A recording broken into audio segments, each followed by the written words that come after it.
Good morning, and welcome to the October 15th Retirement Board meeting. With us via Zoom, we have Retirement Board member John Pookie and Retirement Office Elizabeth Milch. In person, we have Tatiana Swanson, Jay Steves, Retirement Jacob Cole, and I am the chair, Michelle Valancourt. We also have joining us today from the Prim, we have Francesco Dinelli, and from KMS, sorry, we have Linda Bornable. So we are going to do things a little bit out of order. What we'll do is, since Linda and Francesco are here, we're going to let them present to us. And then we'll do the cleanup or the normal approving of the minutes and new business, old business after they leave us, so that they don't have to sit here through all of our daily tasks. Is that agreeable with everyone? Yes. Sure. Okay, Sure. hearing no objections. We'll start with Linda. Okay, Linda, welcome. Okay, thank you. Thank you very much for having me. I'm here every year. You guys do annual valuations. You may or may not know this, PARAC or Chapter 32 requires at least a biennial, meaning every other year valuation, and approval or update of a funding schedule. You guys submit every year, in my opinion. I think that's more prudent, only because you're not gonna see such wild swings and things. You know, looking at this annually. So we do a snapshot of your system, and I'll get into sort of the details of all of that. So Jake nicely prepared printed copies. He has a much nicer printer than I do. I don't have my really nice cartridges, apparently. So what we're gonna do, we're gonna review what happened over the last year, and the last year means this was a January 1, 2025 snapshot.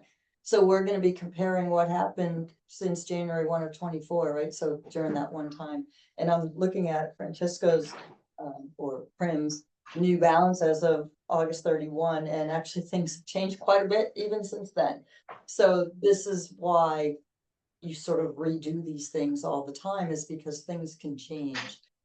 A system can be fully funded today, and tomorrow the market could sort of contradict that idea, and you could not be fully funded. So things move, and that's what we're here to kind of discuss, how much they move since 2024. We only have a couple assumption change recommendations. Very light on assumptions. What ends up happening, we make assumptions, we compare that to what actually happened, and we say, is our assumption pretty good, close, not so good? Only a couple assumptions. We kind of are saying maybe we need to tweak those a little bit. Our goal here is to look at some funding schedule possibilities and choose a funding schedule, and we'll go over that. And then at the end of the day, we have the model now all built as of January 1 of 25, and I understand there may be some interest in looking at the what if the COLA base increases, so we can talk a little bit about that too. All right, so I'm on slide 3. So what happened since January 1 of 2024? You have, $275 million in assets that are set aside at this point. 31. That's going to really move. Those are the things that generally move a lot, because we're going to compare assets to liabilities. Our liabilities are, what are we expecting we need in terms of money to fund these promised benefits, right? You've got retirees, you've promised them a monthly pension benefit. You have a COLA increase on an $18,000 base that you've somewhat promised every year. You have active members who are contributing, but they are also promised a benefit. So those kinds of calculations on the liabilities are not going to swing as greatly as the market will swing. right? We're expecting a certain number of retiree deaths every year. Or salary increases, you know, we're anticipating the town's not gonna give like 20% a year salary increases. Although people might like that, that's not what we anticipate. So those are the kind of things we're comparing. So what are we expecting to happen in that year? Pardon me. We are expecting that you're gonna make a contribution, your appropriation, you know, when it's due, and that your assets are gonna return 6.25.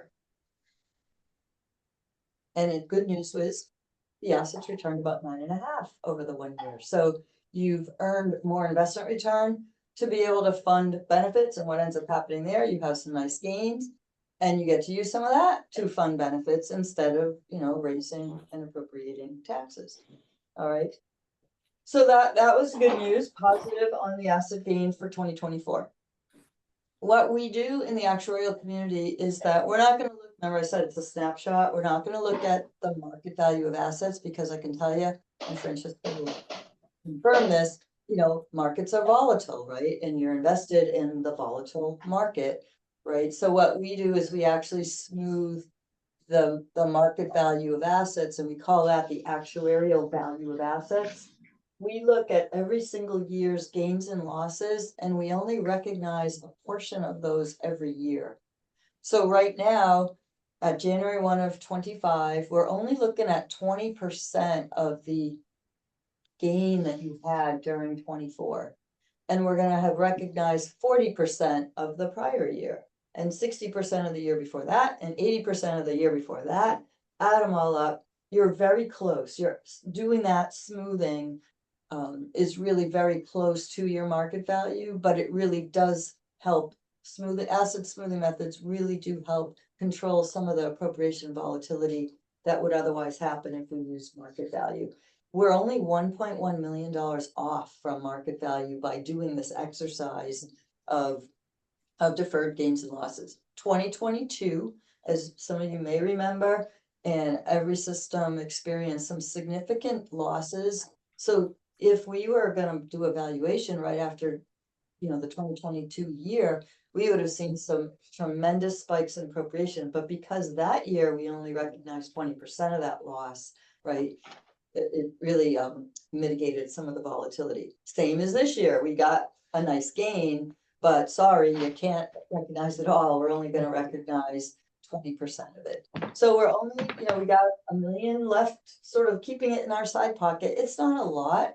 Some, like after that 2022 loss, I'm sure the differential between actuarial value of assets and market value was much more significant. Okay. Interestingly, then we look at all the liabilities. How many people died? Who died? Who did we expect to die? It's not who we expected, it's how many deaths did we expect? Salary increases, right? Who left? Who took a refund? All of those things that occur in a year, we compare to what we expected to happen. And we literally were under $1 million off from our That's the expectations. demographic loss of 998. Exactly, That's yes, terminations and all kinds of things. So the Okay. losses get offset by gains. So we listed some examples here. The salary increases were a little bit greater than expected, and we'll get into the detail of that.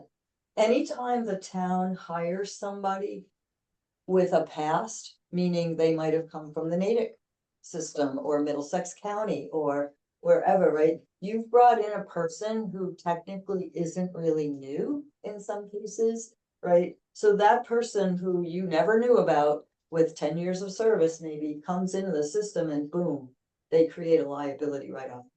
Generally new people, truly new, never worked in a Massachusetts system before, comes in, they don't generate a liability because they have no past technically. They only have a future. But anybody who, and this happens everywhere, this new entrant. Now remember, they bring their money, their annuity savings fund, but they don't bring the rest, right? You won't get the rest until you 3/8C them once they retire, if they stay here forever. Or forever until retirement, okay?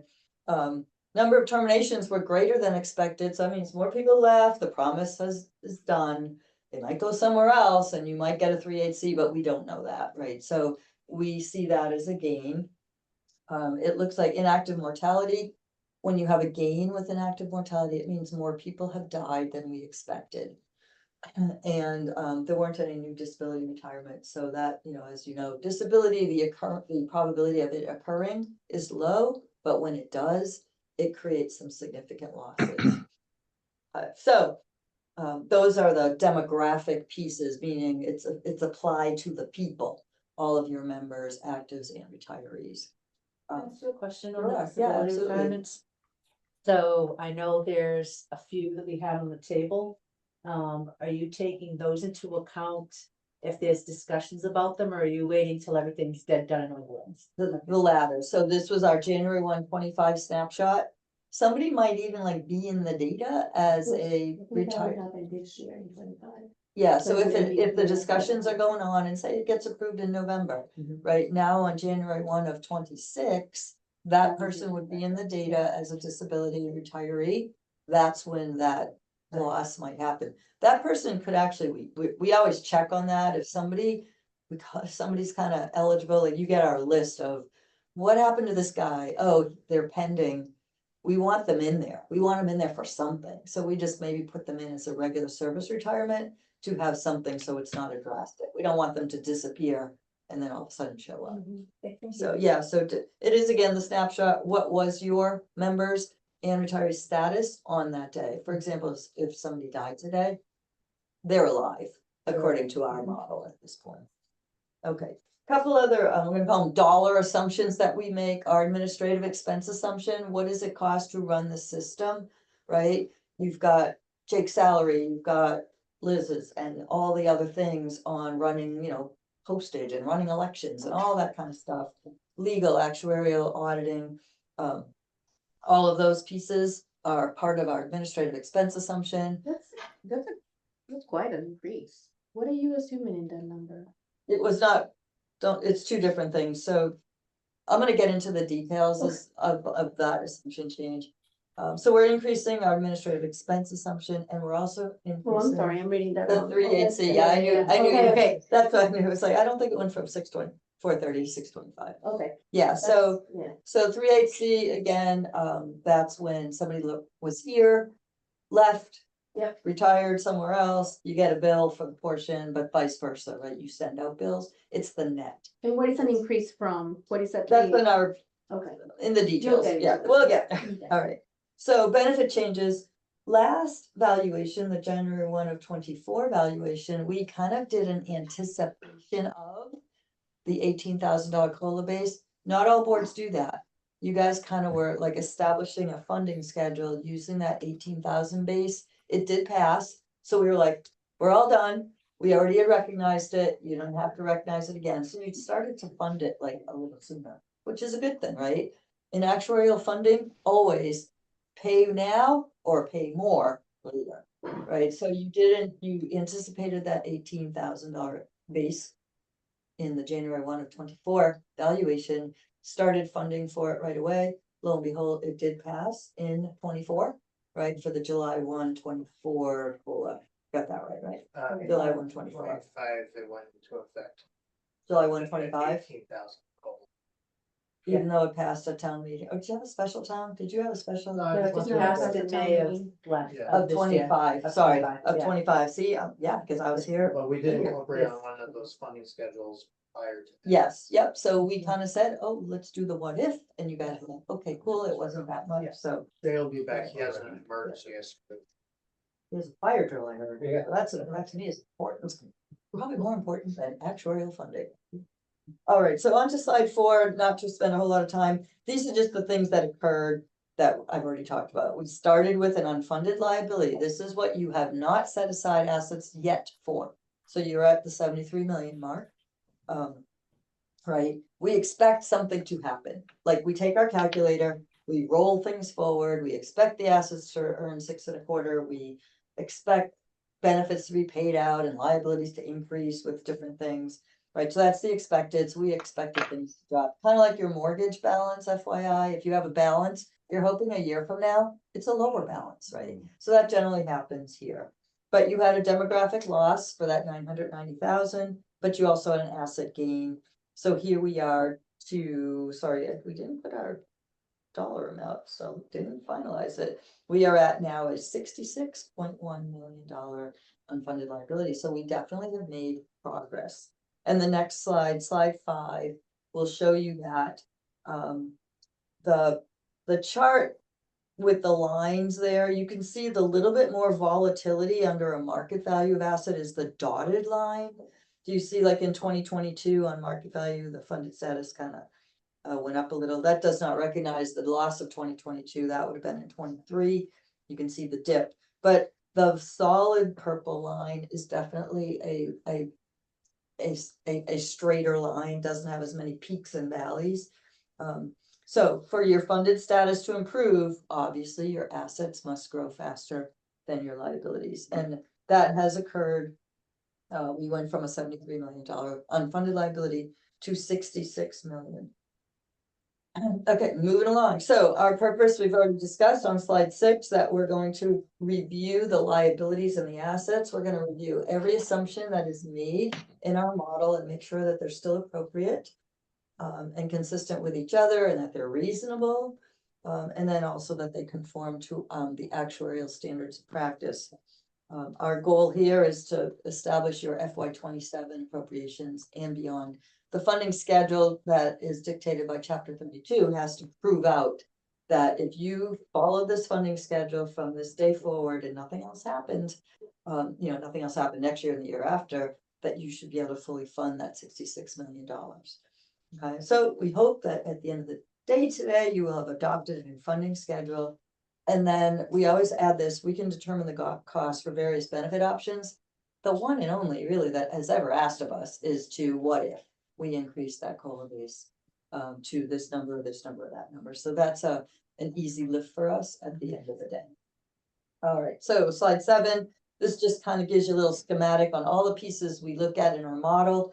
We compile through Jake, he gives us everything, the employee and retiree data, every person's current salary and date of birth and date of hire and all that stuff. Retirees, including their benefit payments and what optional form, A, B, or C they chose, all that. We look at Chapter 32 for the plan provisions that are promised, including the one, that can be modified within a board, and that is the COLA base. So our evaluation does incorporate the 18,000. We select a bunch of actuarial assumptions, as I already mentioned, some of them. We develop these liabilities, which literally is the present value of all the expected benefit payments that we're anticipating for your entire membership, including the 22-year-old you just hired, right? That person's going to work and get salary increases and maybe leave, maybe stay, retire at some point. We don't know when. And then at that point, what benefits are we going to provide that person? Okay. So some of the things we look at for trends and making sure that things look reasonable to us, we track your membership and we kind of, follow along, and you can see the full membership is increasing over time. And that's not surprising to us. Mainly, most of the time, you will keep the same number of active employees. We're not growing a company here, right? There's generally pretty It's flat. actually not quite true. We are growing. So And, yeah, well, we had a number of vacancies in the last couple of years. that are filling now. That were in that you- double digits. We're pretty much fully staffed right now.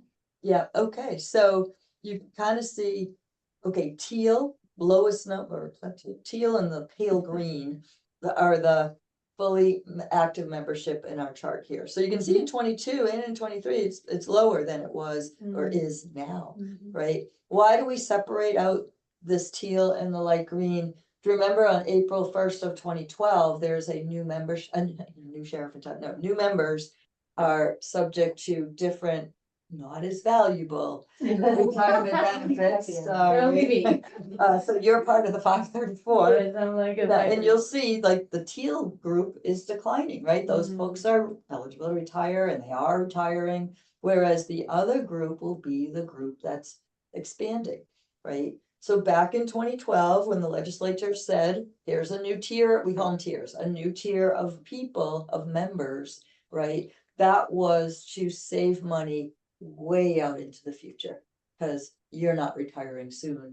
And the 2012 folks barely have 12 years of service. So generally speaking, they're not yet retired. they do generate lower liabilities than they would have Mhm. without that change. I don't think Um, And So, this sheet is just active members, it's not retirees. no, the right? retirees Yeah, are they're in the purple. purple Oh, okay. up the top. And then your disabled retirees are at the So very part of this top. too would be Living also longer. longevity Exactly, that's what I was getting at, is you can see some maybe consistency in your membership Yeah. of active members, but as people live longer and longer, the purple and the, I don't know what color, I have terrible food out here, it's the one above the 31 disabled. You know, those folks, that group is, you know, gonna live longer, so that's why you're seeing some of the, you know, the growth in the whole membership, okay? The bar, the line going across the top is what we call a support ratio. If you follow the fun, social security stories, there's all, you know, there's a ton of them. I'm gonna run out of money, you know, I'm gonna run out of money, as you guys will never, because you're on social security. What ends up happening is social security likes to look at the support ratio, which is how many of me are there? How many people contributing into the system, paying for the retirees who no longer pay in, right? So that support ratio is important to keep a system like this going. So whenever you say, let's lay off people so we can save money on the pension, that's not always true. Because your members are contributing over 9% if they make over $30,000. They're contributing their 9 + 2. They're funding the system almost at a higher rate than the employer is, especially your group ones. They're, you know, a new group one employee is really funding most, if not all of the benefit. If the assets keep performing well, they might actually fund most of their benefit. So the tier 2 folks, you know, are very valuable to a system like this, who stay on and contribute. So the support ratio, right, you've got active members you want here supporting your retirees. What ends up happening, the support ratio, is 1.63, that's, you know, a good support ratio. It tends to be a little lower in the National Public Fund Survey for states, you know, all the state systems around the country. It's a little bit lower. But that's okay. Like I said, a healthy support ratio is important to keep the system well. And you notice it doesn't fluctuate too much. It really hasn't, because, you know, you said now you have a few more active members, Yeah. but your retirees might be staying longer, so. So it stayed pretty flat since 2020. So your inactives, those are people that are in the system, haven't taken their money out because they haven't figured out whether or not they're going to another municipality. Or they're Exactly, going hanging on for retiree medical maybe, like I know if you take your money out, you then like cut yourself off from that. I mean, That's your 418. Yeah, Isn't that insane? that number's been growing a lot. We see that in all our clients, like that number of inactives hanging, keeping their money in, and maybe it is to hold on to retired medical. When you transfer somebody out, they're out, right? You transfer and they're gone. So these are folks that probably didn't go back into public sector in Massachusetts, right? I'm just, the number of people who were before, April 2nd, 2012 versus now. It's a huge change from 2020. Oh, yeah, because I think about, well, there's nobody. Because we have a newer, younger set.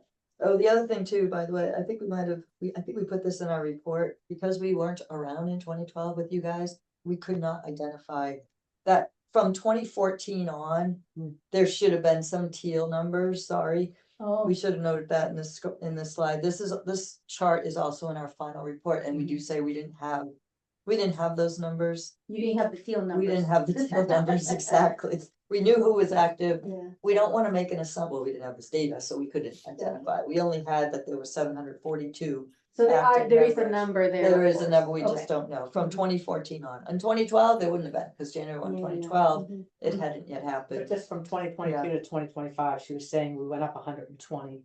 Yeah, but then Teal, you so. came down almost 80 people, I guess, the other way too, right? Yeah.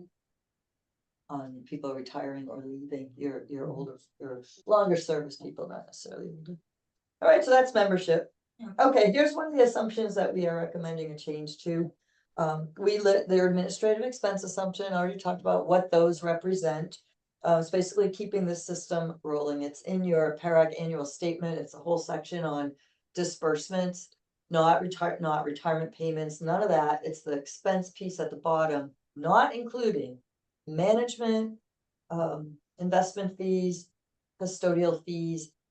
Our 6.25% assumption anticipates that there are going to be those, right? So we're carving all that out. So if you did go look at the annual statement and you see, maybe it's like $1 million or $2 million, we're only seeing 400,000 of the true admin expenses, not investment expenses.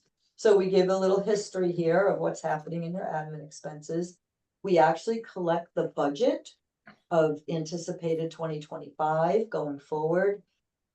These expenses are going to happen, so the idea is you may as well fund them now instead of not funding them and rolling them into this funding schedule and spreading them out over time. That just doesn't make sense. It makes more sense, very common actuarial practice, to include your administrative expense assumption as you know it. Now, what happens if you don't spend $430,000 this year?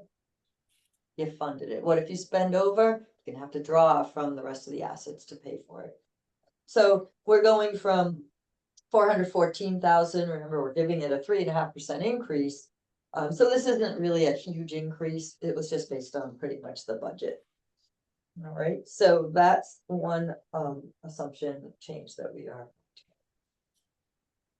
The next one is the 3/8 net transfer assumption. Again, most systems, probably except teachers and the state, are net losers when it comes to 3/8, meaning you're paying out more than you're receiving.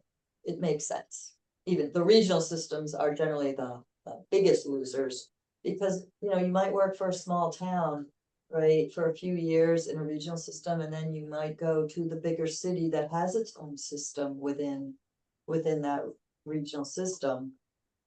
So net 3/8 tend to go out more for the smaller to the bigger. Then teachers, I know, if you have para here, they're in your system, but once they become certified, they're off to mass teachers. So money will go that way more. And I also hear, I don't know where they're up to, but is it the teachers or the state has been dusting out their filing cabinets and finding a lot of 3/8, that they're sending a lot of bills out to people who are trying to, validate whether these things are even accurate. But I've heard stories such as that person's been dead 10 years. And so we're not going to pay a 3/8 on that person when they're not even alive. So that assumption, as you can see, it's all over the place because you never know. You never know that you might have had a 25-year person, went somewhere else, retired from somewhere else after 30 years. All of a sudden, you're getting a 25/30 3/8 of that person's benefit that would just show up, right? So we don't have any anticipation of the future on 3/8. We look at all historical, which is so not actuarial. It's generally speaking, we don't just always rely on the history of something. This is one of those assumptions that we do. Again, that you may be paying out $800,000 in 25, right? You might as well fund it in your funding schedule if you know about it, rather than rolling it into the unfunded liability. So we were at 600,000. We keep that level again because we don't know. There could be 10 people who fall off the 3/8 because they died, and you will no longer owe that money. So on average, looks like we were averaging about a little over 620,000. So we're going to increase that assumption by about $25,000 a year. Okay. What ends up happening on the funding schedule, you're going to pay a dollar amount that you'll pick from your schedule. There's pieces of it, right? There's the normal cost, there's administrative expenses, there's these 3/8, and then there's the unfunded. The normal costs and the administrative assumption and the net 3/8 transfer assumption, they get first dollar of your appropriation, and everything else falls to paying down your unfunded liability. It just kind of is the way it will work. You said 3/8 gets paid first. All those, I'm gonna call it the annual payment, right? The annual payments will get paid as we jiggle around with your unfunded liability. That's where you have some flexibility on how you're gonna pay for it. We'll get into those details when we focus right in on these funding schedules. So I'll re-explain that one again. Okay. we're not making any further assumptions, but this is what we do. We look at things on slide 11, like the salary scale assumption, every single member of the system active works, and I think they work anticipating some pay increases here and there, right? So we anticipate pay increases year over year for every single person until they retire. You can see what our assumptions are here. We then look at what ended up happening, like did 6% increases like actually occur for a 1 year person? Or somebody who's been here 10 years, did they actually get a 3, and this is on average, somebody's gonna get a 5 and someone else might get a 2. But we look at everything, right? We're looking at, did the person who obviously giving a very high percent pay increase to a very high paid person is gonna be a lot more impactful on the benefit than a very low paid person. So every single person, it's what did we expect for each person, what happened, and we compare. All right. What we also want to compare is the total salaries that were paid out versus what we expected, and that's the box at the bottom. And the important, again, things can fluctuate every single year. We don't want to take, knee-jerk reaction to big swings either way, but we watch for the pattern. And this pattern is actually quite good, that on average, over the last 3 years, we've seen like a deviation from what we expected of 1.3, which is really quite small. Right? We want this to be a 1, like in 2024, did you notice our expected salary almost equaled the actual salaries paid? So the ratio was a 1, right? So we're watching that. We're not making any assumptions for the salary scale or what we call the pay growth assumption. It's how we think total pays are going to increase. Remember, total pays are not necessarily a salary scale per person. A total pay is, you got some high paid people retiring, you're gonna be replacing them with a lower paid person generally, or maybe not, you never know how. But you're not always hiring at the exact same salary as the person who left. All right, so no assumption change there. And if we work, we're building on the most important assumptions, we're getting like more and more importance as we go along. Mortality assumption is huge, right? As each person retires, we have to figure out how long we expect them to live, because that's very important in a system as this one, because you're paying out benefits for as long as either the retiree or both the retiree and their beneficiary will live, right? So we have a set of rates that apply gender specific, healthy versus disabled lives, how each of those 65-year-olds do we expect, a piece of somebody who's gonna die is our expectation. Obviously, you cannot have a partial death unless we're talking Princess Bride, where I think somebody was partially dead or something like that. But in grand total, like you notice the actual deaths have a 0.0. There's no such thing as a partial death. If you had, this is like a kind of a morbid example, but say you had a 55-year-old who died, that creates a huge actuarial gain because that is just not expected. There's a very small probability that a 55-year-old would die, right? They had an option A, they're done. That we anticipated a lot more money needed for funding that person's benefit. So that would be an example of how a death can create a gain on a system like this. Opposite of insurance companies, right? Insurance companies want you to live forever. Pension systems, we cannot have retirees live forever. They would just be so expensive. So I'm not going to say we want people to die, but we anticipate that there will be deaths. These again, pretty close. Yeah. I know, right? It's like, it's kind of unusual because this is not a huge system. We're not talking like tens of thousands of lives. The state probably is a little closer even. State and teachers, because there's so many more, right? This is generally speaking, a pretty small pension system. Not the smallest, you're probably in the middle, but yeah, so, we can kind of anticipate. Remember I said at the beginning, I can't not anticipate that Prim's gonna show up with the 6 1/4 all the time. I can almost guarantee this kind of thing a little closer than I can on the assets. So this one, again, no knee-jerk reactions. There's not enough of a pattern here for us to say, let's anticipate that people are living longer. You might look at these mortality tables we're using, like kind of old, right? This is mortality from a 2014 study that isn't 2014 deaths, it's like years before that, because I have to collect all the information, analyze it, establish it. But they have these things called mortality improvement scales. Again, we aren't updating because there'd be more improvement, meaning we would expect fewer deaths even. We don't want to do that with your system, because on average, at least the past 2 years, your deaths have been higher than expected. So we look at the improvement scale just means a person, like I'm going to live longer than my parents, and my children are expected to live longer than me. It's generational improvement that has become a pretty standard assumption in the actuarial community. No longer do they say, every 75-year-old is gonna live this many years. It's a 75-year-old 10 years from now is different than today's 75-year-old. So instead of just a rates this way, it's sort of three-way. Okay, so and now to slide 13, the most important assumption that really Right does, up Francesco's alley too. yeah, this does really move the needle. The rate of return assumption, all those benefits we're trying to project, we discount them back to the current. You know, 6.25, you're on the, I'm gonna call it more conservative side of assumptions. You can see from the lower right quadrant chart here. We grab all this information from PERAC every year. Most of the systems, now again, this was January 25, so a lot of the newer valuations weren't part of this little chart yet, but you'll see that most of them are at 7, right? You guys are in the 4 at that point that were actually below 6.5. One of the things we want to see is that your actual return exceeds the assumption. Like generally speaking, it's 50% of the time it should exceed it, and 50% it doesn't. That's how you select an assumption. You've exceeded that assumption in 10 out of the 17 years we look at. So that's a good sign.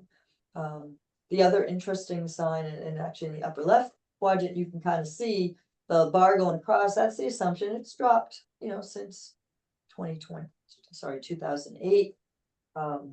The blue bars are your market value rates of return, whereas the gray is the return on the actuarial value of assets. The goal, because we smooth those assets, is for your assumption to land there. So that's what we kind of want to measure. So literally we look at each one of these dots and we see if it went above the gray bar or below to come up with that 10 out of 17 years. Things have changed a lot over time. Back in 2008, almost every system was at 7.5 or above. Now the trend, and this is nationwide, inflation, maybe excluding current, but maybe not, is very different environment than it was way back in 2008. So assumptions could be higher because they anticipated higher inflation. But that's been the trend over the time, which kind of slides us right into slide 14, which is these are all the things we look at to make sure that your assumption remains in the quote reasonable range. If you were PERAC, I don't know that they would say don't use 6.25. It's not in their recommended range, but it definitely is in a reasonable range of assumptions. The Commonwealth has used 7 for quite a number of years. We look at NEPC, which is Fritz Investment Consultant. They develop capital market assumptions every year, and we're going to look at that. We average up based on the stuff we get from PERAC. What's the average in Massachusetts? We look at some surveys, and also NASRA. If you've ever followed the National Association of State Retirement Administrators, they do this thing called the Public Fund Survey. I alluded to it before. They collect information on about 140 systems nationwide. Massachusetts state employees, state and teachers are part of that survey. And so they're looking at all kinds of stuff from each of the systems. And you can see that average has dropped below 7. Quick question. So since we do have a lower assumed investment return rate, if the market remains strong throughout the rest of the year, that will give us a surplus. Yeah, more buffer, definitely more buffer and more gains to use. One of the interesting stats that NASRA puts out is this thing called, I don't know what they call it, but it's of every dollar spent for pension benefits, like over 60% is generated from investment return on assets as opposed to raising and appropriating taxes to fund those benefits. So as you can see, setting money aside is very important to fund these things going forward. And you know, at the fully funded time frame, you've got these assets in there generating investment return to fund the benefit. So that is the goal. So our assumption recommendation, no change. You guys adopted that 6.25 in 2022, and I think you're steadily, no issues about changing that. There has been some chatter nationally on starting to, you know, they spent a lot of years chiseling down that assumption, and there's now some chatter about some state systems increasing it again. We'll see what happens with that. And slide 16, anything in bold in the right-hand column are basically the increase, you know, changes to any of the assumptions that we're recommending on that. Okay. Any questions on the where we were? Now we're gonna go to where we're going. Let me just take a quick sip here. So you can grab the funding schedules and just like on slide 17, one, show you your appropriation history. Well, guess what? As in anything, nothing ever goes down. But it will one day. It will when you become fully funded. It will drop, but it won't go to zero, and I'll explain that in a sec. So if you look at my funding schedule A1, just so that you have an understanding of how the annual appropriation is calculated, it's an employer normal cost. Remember I talked about the 10+2 member contributions? That's not in this because that's not the town's responsibility, right? So it's a normal cost is just the cost of the. It's the value of the benefit earned in the year coming, 1 year, right? Well, you know, Joe, who works for the fire department, he contributed his 9+2 if he is a 9%er, so that's not part of this, all right, that's offset. So you've got the rest paid, funded by the town, you've got administrative expenses in there. We call this our baseline run on A1, that does not include any of the recommendations that we're making for an assumption change, so you kind of see at the bottom, 414,000 is in this schedule. This is just to let you know how we get from one schedule to the next. All right, so you've got that employer normal cost, which includes the administrative expenses. You've got your net 3/8C. And then you also have the unfunded liability. Remember the mortgage that we need to pay for, which is $66.1 million. We have to figure out how you're gonna fund it. All right. In a funding schedule that chapter 32 requires to kind of prove out that this will fully fund your unfunded liability. It's a reasonable progression of your normal cost. I just want to point out that this schedule funds by 2032. Do you notice that the employer cost does not go to zero? This is a very important concept to remember, and that is the system must go on, right? You are always going to be hiring new people. And I remember I said a new person doesn't have a liability, but they certainly have a benefit that you got to fund for. You'll be funding that new person's benefit in the future under the normal cost. All right, so that thing goes on and on and on. And just because we ended the schedule at 2055, we just don't have enough paper space. That goes on infinitum, right? To infinity. So that normal cost keeps, you know, keeps getting paid. The administrative expenses are obviously need to be paid, and that net 3/8C transfers will be paid. Okay, so now is the important part of the meeting, and that is the funding schedule. So we already went through that. You got from 73.1 million in unfunded to 66. So now, you know, you've made this valuation, you made great progress. You've had some nice asset gains. The demographic loss was very, I want to call it kind of insignificant, although $990,000 to me is significant, but to a system this big, it's not. It's very small. So we've got to fund $66.1 million. Schedule A1, really FYI only, it's really not anything that you would choose because you're not accepting our recommendations for one thing. And it also has over 16% increase from the prior appropriation that you made. So 14.4 million FY26, that's a done deal. You've probably funded it already. Yes. Yeah. Yep, you got, so you pay on July 1, that's already done. It's in these new assets. another 14 million. So let's just go to A2, and A2 is just really that we increase that expense assumption in the 3/8C. That makes the appropriation look even worse, right? It's a 17%, over 17% increase. So what we're recommending is the A3 schedule, which I think is very similar to what you had before. The statute allows you to cap any increases at 8% if they're greater than 8%. And that's what happened in A2.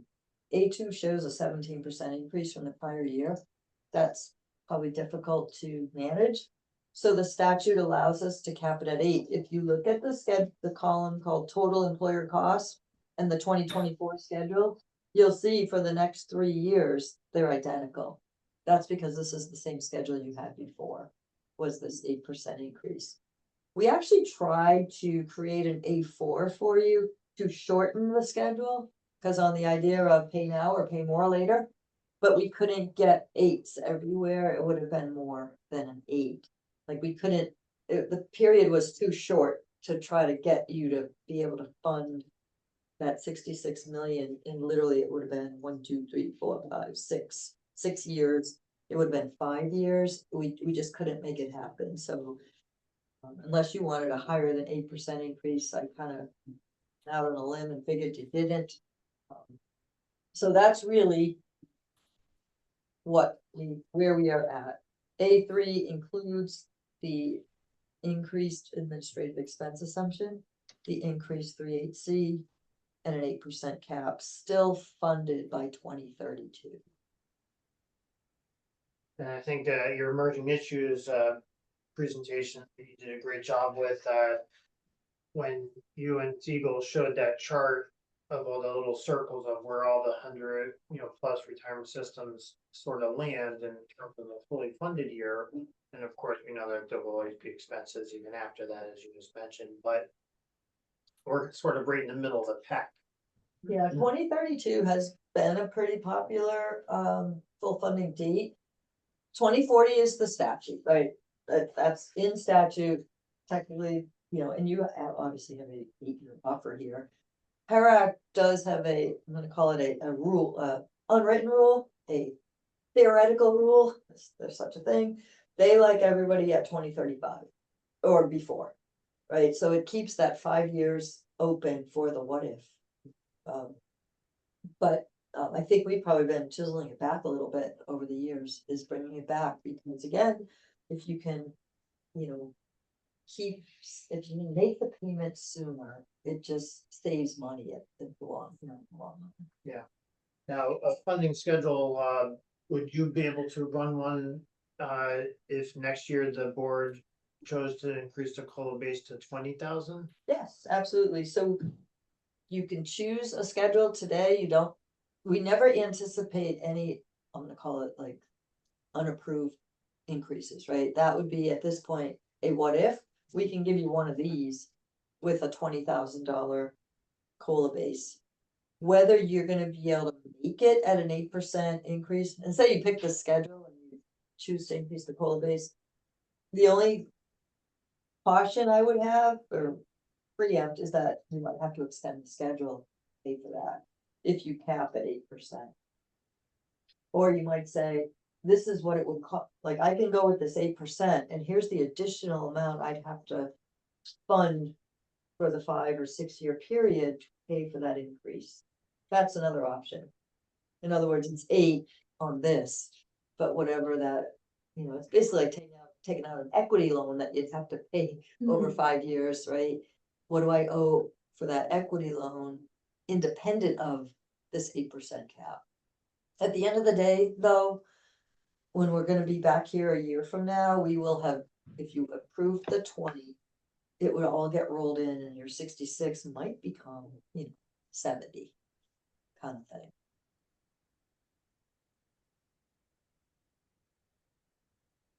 The higher the bases are, like when we went from 12 to 14, say, that's more impactful because you're gonna hit more people. Right, the higher you go on the base, the fewer people you might be hitting.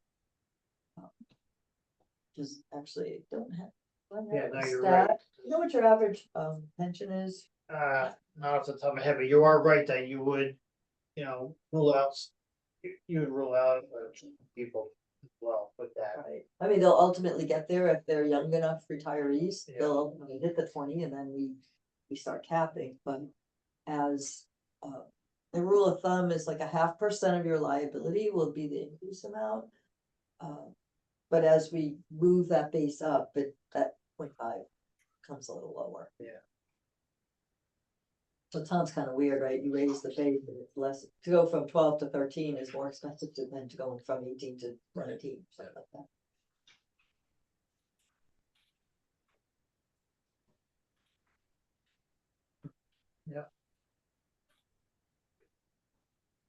We can get that to you, by the way, like that's easy. I'm not gonna say too easy, then you wouldn't need us, but. I think we definitely wouldn't want to be extending our years. My feeling, I know Kate's not here anymore, but she was Like really the adamant on the 2032. 2032. Yeah. Um, The other thing too, sometimes as you stand in front of town meeting and you say, we're gonna be fully funded in 2032, and then next year you go, oh, just kidding. It's now 2033, that's the kind of thing that, again, as you extend schedules. I mean, you can take your calculator, you know this, when you enter into a 15-year mortgage, that is a huge difference than a 30-year mortgage, right? In terms of, yeah, we get to pay lower dollar amounts on the 30, but when you add it all up. Over time, you're paying a lot more, on 30. Yeah. So anytime you do extend these, and you're extending at a 6.25 interest rate, like you're technically you're loaning, right? The $66 million is technically kind of like a loan, right? That you owe this liability to the system, right? And you're just trying to figure out how to pay that off, most effectively. I know when we went in front of the finance committee, and we went from 16 to 18 then, and we told them, what a difference it would make in everyone's paycheck a month. They were like, really? That's all you're asking for? Yeah, cause it equated out to like $5 extra literally for a retiree. Yeah, then Yeah. you start multiplying by things, like each retiree. How long are they going to live? And it's cumulative, right? If you get. Whatever I'm good with my 12,000, that was forever, $360 a year, right? That you're gonna get, but the following year, you're getting $720 extra. Right? Like, it's the one you got plus the new one. Yeah, And the following year, it's 3 times 360, so it's a step up for everybody, when everybody looks at it in terms of. How's your budget, your pension payroll budget going to change? Yeah. That's small, but we're doing the step up of each additional $30 on top of every $30. Yeah, you're right, and I tell that to retirees too, because sometimes they forget that piece where the previous COLA does roll up into your pension. Correct. Yeah, so. Just gonna say, It's a funky compound COLA. Simple, there are systems in the country that they call it a simple COLA that says. Whatever you retired at, let's use 10,000, so I can do the math easily. Whatever you retired at, 10,000, it doesn't matter that I'm giving you all these COLAs along the way. You only get like 3% on the 10,000 every time. It accumulates, but it doesn't accumulate on itself. As we all remember from, high school math, compound interest is the beauty of earning things, but that's not compounded. It's basically 3% of 10 grand forever. We have this kind of funky one where you kind of calculate it on the new benefit, but that calculation can only be to a certain point. So assuming we don't wanna push out the years, past 2032, it would be your recommendation to schedule A3. For keeping the $18,000 base, yeah, because I mean, you're not gonna want to push it out, and we try to pull it back a year. And unless you want something higher than an 8% increase, we couldn't get there. So what we can do on the $20,000 COLA base is we can. Give you two pieces, we can say, here's the full funding date that would fit your 8% cap, or here's the cap. maybe it's 9, maybe it's 8.25, I don't know what it is, right? Maybe it's 8.25 to fund at 2032. So there's like, those are kind of the two choices. It's either what you want your appropriation to increase by versus how you're gonna pay for it. Right, so those could be two things we could Yeah. share with you. Sounds good. Once we have that, then we'll discuss and we'll go to the town manager and see what she. And that can be independent of this exercise, just so you know. Jake knows better than me. And October 31 is PennRec's deadline for submitting all the stuff. Like what funding schedule you chose, blah, blah, blah. It's only the 15th. Usually we say 3 weeks from this day when you, I mean, I literally go out in my car and I say, they chose A3. It's like, or they chose A2, whatever. We'll start working on the report that, like, this is not the report. The report is this, you've probably seen it, the big fat, no one reads thing. Yeah, the big fat no one reads. Well, you can if you want to. It's kind of just I can tell memorialize, Francesca to read it for me and then get back to me. right? There you go. Does anyone have any questions for Linda? Thank you. So I'm just gonna take that 2-minute break and just run to the liaison and then just go. Are you going to vote on the Okay. schedule? Right?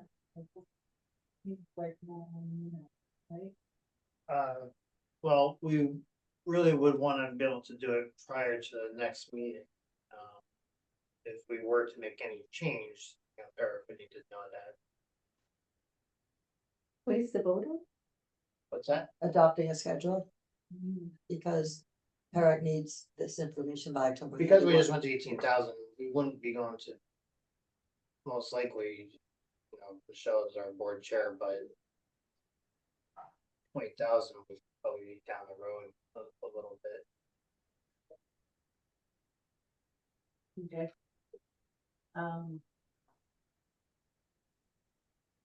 Do we, I think we should vote to empower the chair to make, to do the decision, because it's.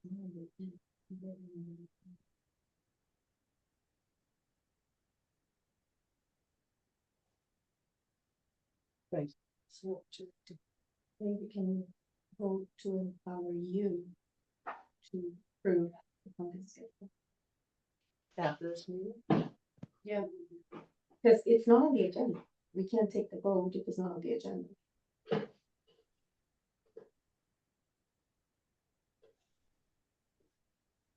You said it has to be before our next meeting? She said October 31st. So 31st, PennRec generally, you tell me. Paul. Yeah. Oh, Yeah, I could submit it after that fact, but, they do like it in by October 31st. It's like Daniel's statement, it's due by, May 1st. There are a lot of boards that do get it in after the fact. Eric, is not usually happy about that, but they do give us a little latitude with things, but ultimately, I don't think the board would be approving a $20,000 COLA base because we just went to town meeting to get Right. $18,000 COLA base. So I would think that we should go with one of these funding schedules. So Linda, were you here earlier last year? So she hit kind of late this year because we definitely don't want her. Like in October, we need to have a decision for October 31st. That's true. Food for thought for next year. Yes. Alright, so your recommendation is for the board to adopt which funding schedule? A3. Think three. that probably would be the only one that is managed. And unfortunately, like I said, I know in the past, we've never moved to adopt a funding schedule unless the town manager actually reviewed it and kind of agreed with us as to what we were doing. I think the last meeting, I feel like Kate, She was. Yeah, Yes. she was. Then And we should so follow the same process then. this was, I feel like we probably discussed it at the last meeting, but I feel like this was kind of a surprise Yeah. to me. So I would really like to, I personally don't think that we should take a vote. I think we should invite Katie to the November meeting. and take a vote then, does that work?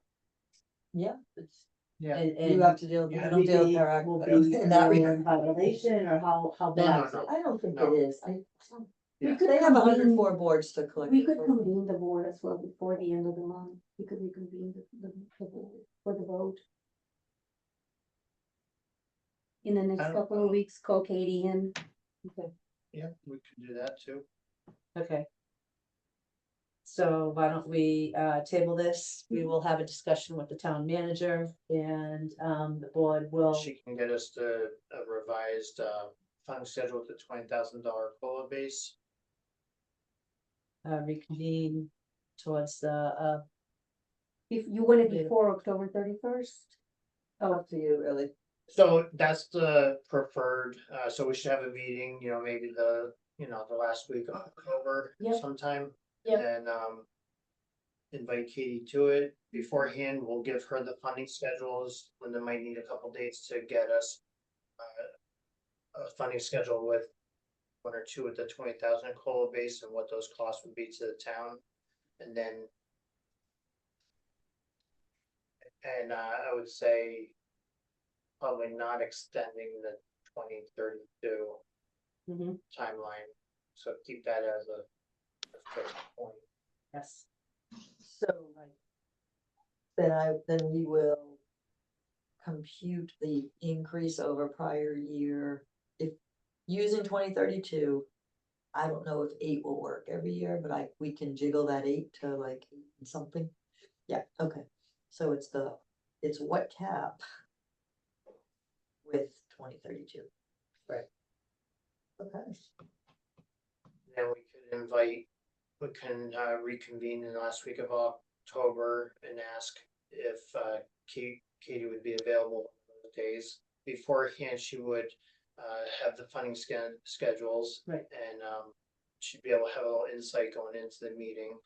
And then we could decide, take a vote then, what funding schedule we would like to adopt. So Linda, I think, as soon as you get us the funding schedules, we'll Mhm. distribute it to all of the board members.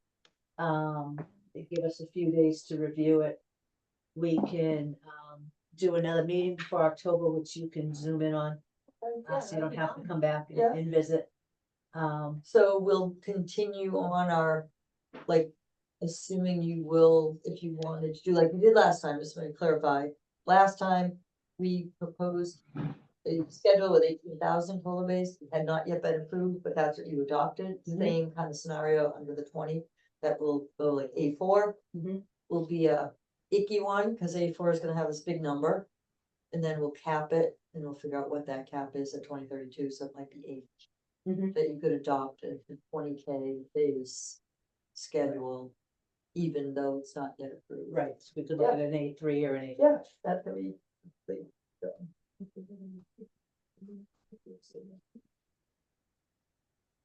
We do need some time though, once you adopt a schedule to actually prepare evaluation. It's like a report, Yeah. Right. like that usually takes us, Yeah, that's okay. Yeah, we have it, yeah. They've got 100, Yeah, they have 104 to collect. You know what I mean? I will be right back. that'll be.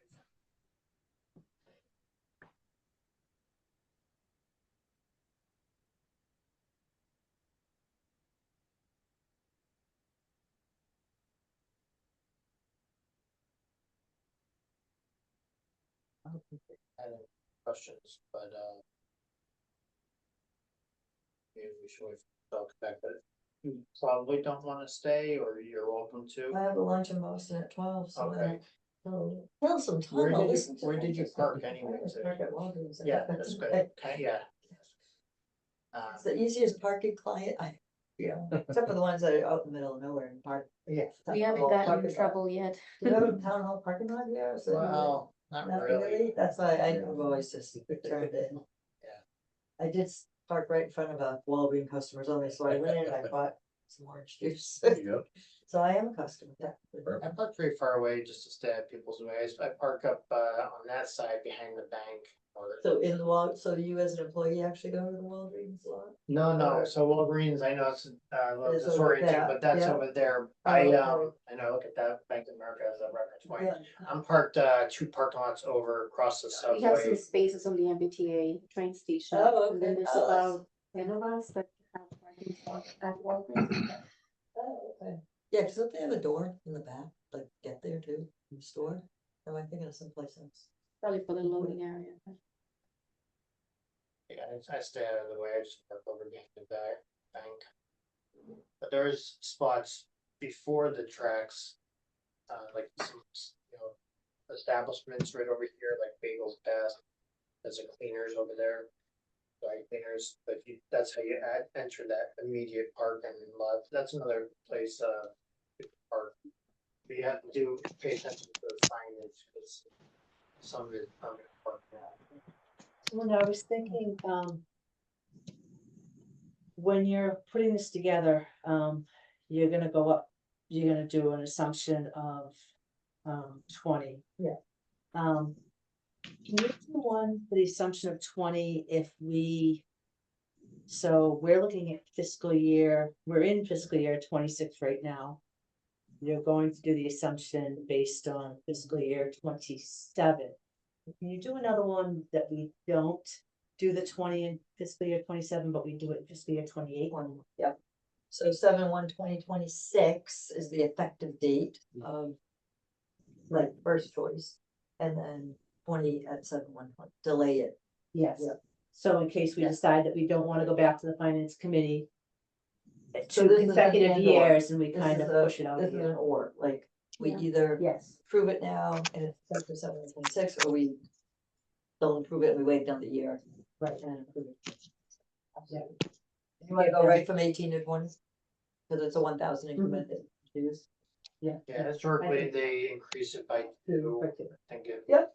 makes sense to. For the impact, the favorable impact, Yeah. well, I guess it's best on the side of the coin. Yeah. but- Perfect. All right, thank you so much, Linda. Does anyone have any questions before we, finish up with Linda and go to Francesco?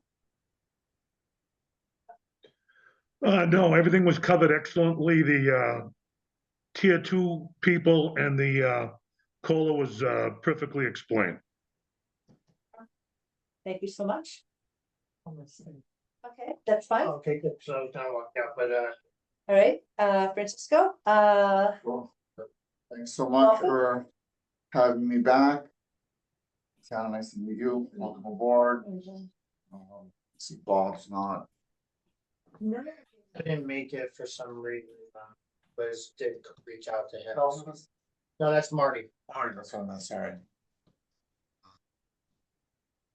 They just said they couldn't get into the meeting, it's a new system, they didn't realize that they have to put the pin in and then change the pin, something they only they would know, and so I just said, the meeting's gonna be recorded, so we'll send it to them, so. By him. The other folks participating remotely or just the folks that we see? No, it's just, No reporters on the line? Oh, that's a real question. You get I reporters. know, on- right? We- But this is a public meeting, so it That's could be not- worse. that makes sense. Typically when we do these reviews, we review organization changes of performance, talk a little bit about markets. With you folks, we have a special category. We're gonna cover your statement today. To make sure that we're all on the same page. And before we cover the statement, we're gonna go into the new category of things we aren't doing anymore. So we're not taking emails to transact with them.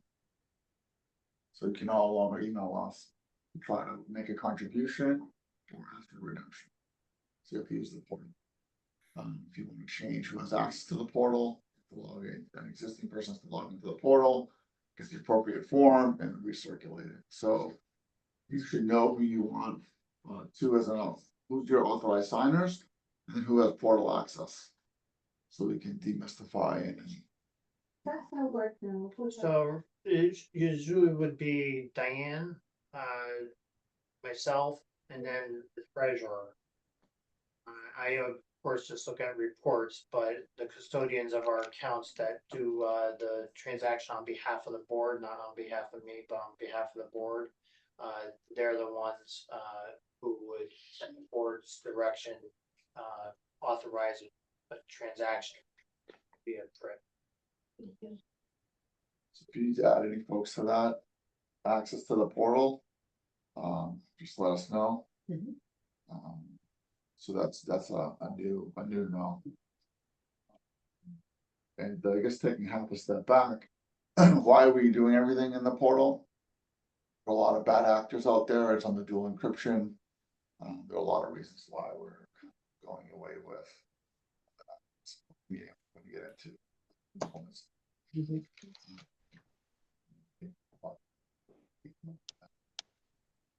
We're no longer accepting checks.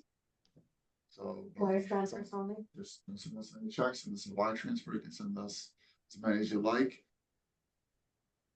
They all tally up to your contributions, which is on the second page of your statement. Any contributions that you've made, they tally there. It's the other document Oh, sorry, did this one? with that, which I was alluding to earlier, 15 million. You Contributed fiscal year to date, you would see that in the second column, month to date. So that special reporting you guys were getting from Jennifer Cole, you're not gonna be receiving anymore, but you will see your monthly tally of contributions you have made. This should tie out to the number that you're maintaining and keeping yourselves. Since you're not sending us checks, you are sending us wires. There's no more, gonna be no more one-off reporting. Have it captured here. I guess the goal of this meeting is to kind of make sure we're all on the same page. Your expenses. So. On the first page, less the management fees. These fees, as you can see, they're in parentheses, they're negatives. There's gross income. We'll take the month to date, 574,000. Less the expenses is your net investment income. As you can see, the better we do, the more expenses you have. It's like if the value of your house is worth more, when you pay your broker, in our case, you don't even pay us, you share expenses with us. So, I wanna make sure that subtlety's not lost. We don't mark up the fees. Yeah. So we're essentially your manager of managers. We manage all the managers on your behalf, we manage the custodian on behalf, we manage our relationship with NPC on all our systems behalfs. And maybe more for Tatiana, we have roughly 100 other retirement clients and almost 90 additional OPEB clients. So that gets to roughly about, as of August, that's $120 billion that we manage on everyone's behalf. Everyone carries their own luggage in the sense that everyone pays their pro rata share of expenses. So it's a percentage It's a percentage. of our earnings, And what is is what the we're giving you in percentage? fees. Yeah. Between 50 and 52 or 53 basis points depending. And this is just mathematical, it's, Depending. you can, it's very simple. You have your management fees, you can calculate them anytime you want as a percentage of your assets, so you'll know what your fee is. And every year we do an annual report, we're a fiscal year shop, so every year you'll get your annual report that everyone gets. That's been audited, that's been reviewed, that details the expense breakdown. In more detail if you need it. So that percentage changes on a month-to-month basis depending on how we're doing. But really calculating it per month may have some lumpiness. You calculate it for a longer period, you'll see that there may be a month where, timing of expenses may, hit a deadline or a different deadline. So I think if you look longer term, it averages out over the year to be probably 53 basis points. Francesca, they also, the quarterly amount where it's a little typically larger than the Yeah, other. even that's been smoothed out a little bit better. So roughly over a year, it's 53. 53 basis. So that, It's horrible. so.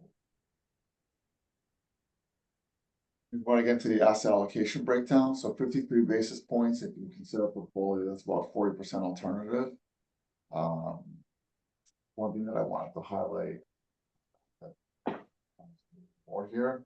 Chapter 32 gives us great, ability in Massachusetts to allow cities and towns to aggregate their assets with PREM. Mhm. Like you don't have to, you can go to private managers, you have to run an RFP, to go down a different path. So this is a remarkable, I won't use the word remarkable, this is a very complementary component of chapter 32 that allows us to essentially get the fees as low as possible. And when I cover my core philosophy slide, you'll kind of get the sense of how careful and how demanding we are keeping these expenses low. I would say maniacal would be a good word, if that's strong enough. Typically lower than the competitors, and you guys do a lot of the heavy lifting for us.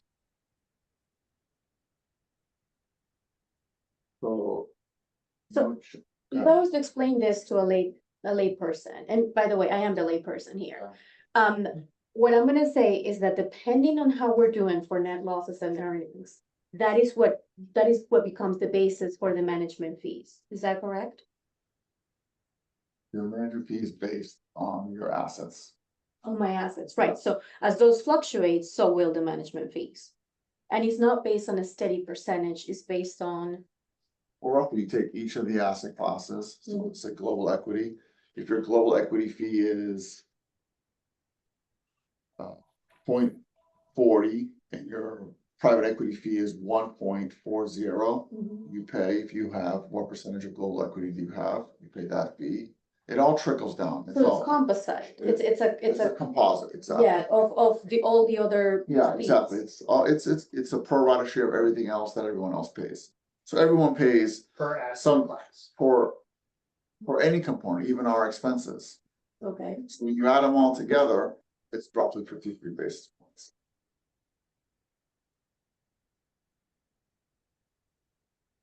okay, So in other words, you just can't look at the top sheet here Yeah. and look at the month to date. Based on 574 of my gross investment income. Management fees were 112, but then we look at our fiscal year to date, you had 1 million. And the total management fees were only 141. Yeah, that's why I give you You guys, have to look at the breakdown. yeah, Francesca, I give them this in the packet, this is where this is what he's referring to. that's broken down by asset class. is that Yeah, one? but- No, it's not broken down. The expenses aren't broken down by asset class. Well, right, but it shows, right, is it a flat, but it's not a flat percentage, spread amongst those, asset classes, right?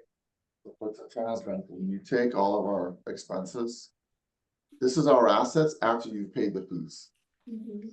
These are your assets, and for the calendar year to date, that's 3 million I don't think, investment. I'm sorry, I was looking through I don't think I have that top sheet that you keep referring to. Well, it's, What page is that of this? well, let's just look at yours. So it is, So you- so you- Page 18. 18? Board packet. Oh, the board packet, okay. We're talking about this month's rent, right? So at the end of the year, or any period you want, there'll be some lumpiness around that 53 basis points. So it might be higher per period, it might be lower. A typical year, the last 10 years, that's a good time assessment, it's been roughly 50 basis points, or I say 53. but it's roughly 53, 50 basis points. So no matter if you start to look at a month, I like to look at the 10 years. What has been our expense ratio for the 10 years? Roughly 53 basis points. It could be 55 in a year, it could be 52, it could be 51. I think the takeaway is, if any of us could had access to this portfolio privately, we would all be thrilled to get.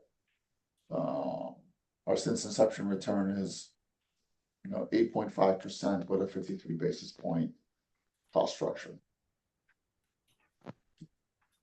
Right, I'm just looking to understand what makes up that number. I don't have an opinion whether it's good or bad. I'm just looking to explain it to a third person. All of your expenses lumped in at 53 basis points. 53 basis points.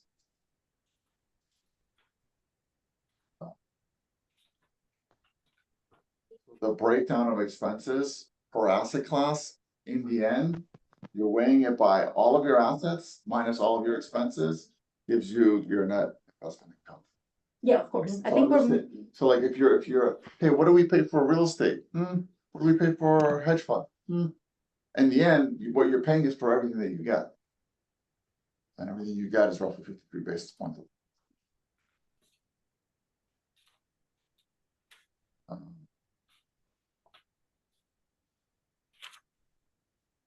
So at the beginning of the periods, asset value or person kind of adjustments for like capital coming in or benefits going out or. It's all combined. The accounting closes on the end of the month. And that's what gets.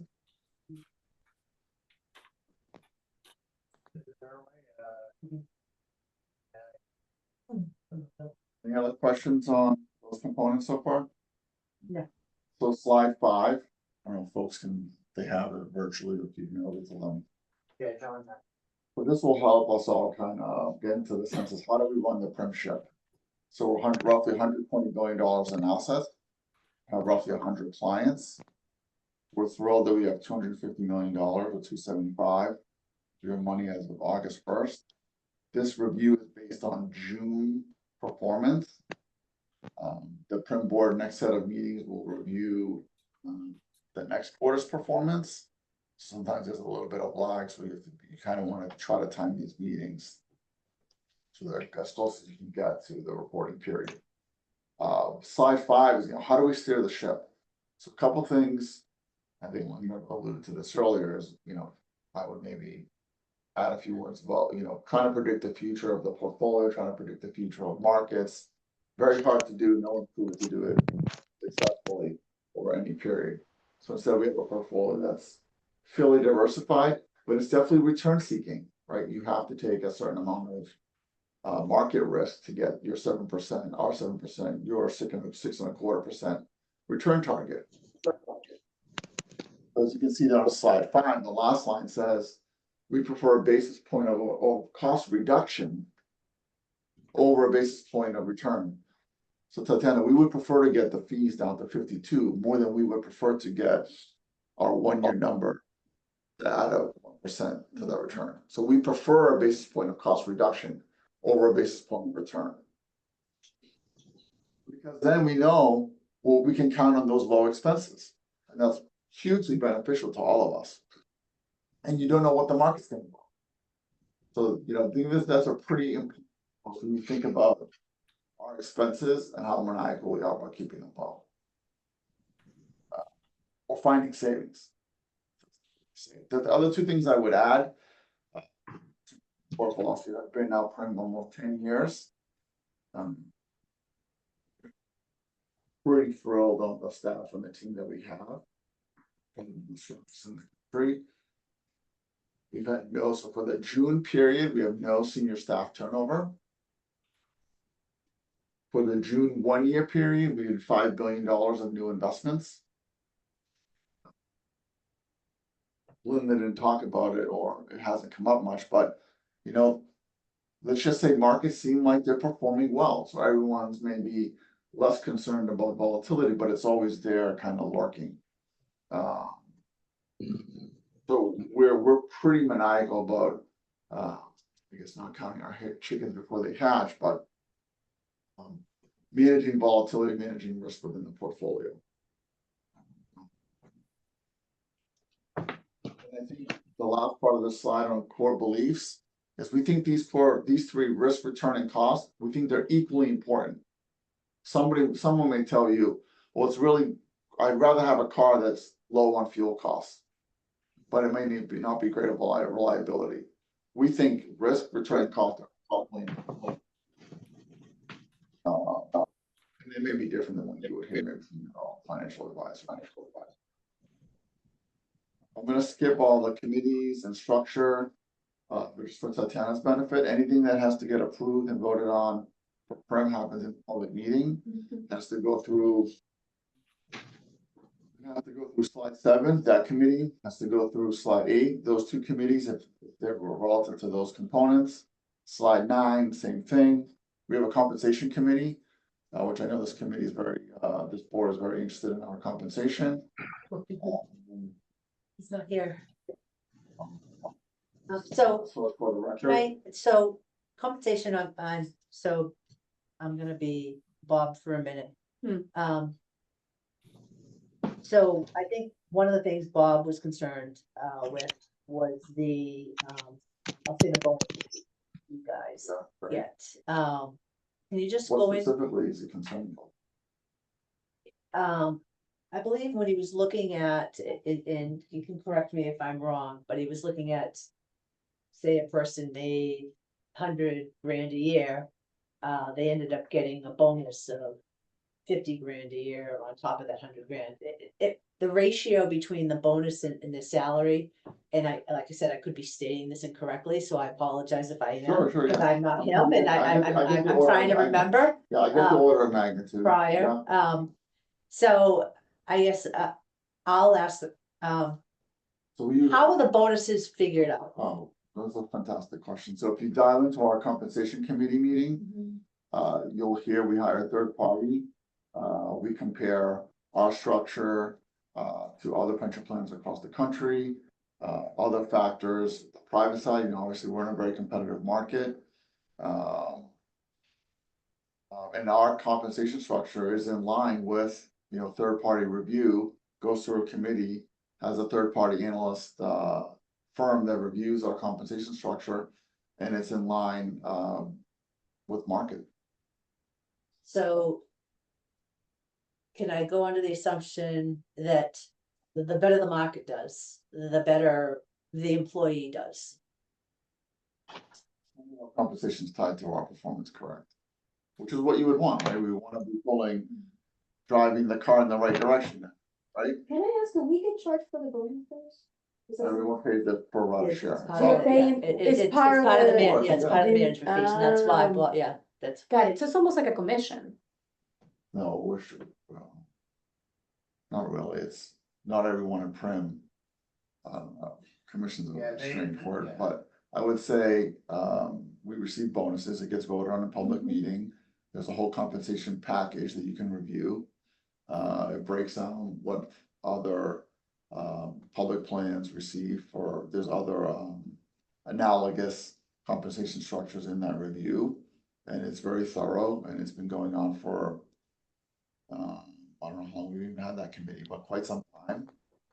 It's full light of transparency, and everyone's paying for their pro rata share of our bonuses, correct? So go out on a limb, if I have LPL, private firm that's handling my own investments, you're no different than them. The better they do, that person that's handling my investments, my private investments, they're getting a bonus or whatever, and so Prim is the same way. You're handling our It's money. analogous, yeah, correct. Yes, okay. And every firm structure might be a little different. but ours is Right. not- Ours is Just ours is actually in the light of day with all the documents that are represented in a public meeting. Maybe your private manager's not gonna review with you, the sub part of the portfolio. I don't know. It's just, ours is done in the light of day. Yeah, We have yeah. a compensation package, we have a compensation committee. Then it has to go to the Prim board for vote as well on that specific component. So you're jumping through burning hoops to get your, Yeah, we're to do working the very bonuses. hard, and maybe years when you don't get it. right, and it's all, So I think, Since to maybe paraphrase, would you want a discount surge in operating on you? Probably not, right? You want the best you could find, Right. so we try to be the best that you can find.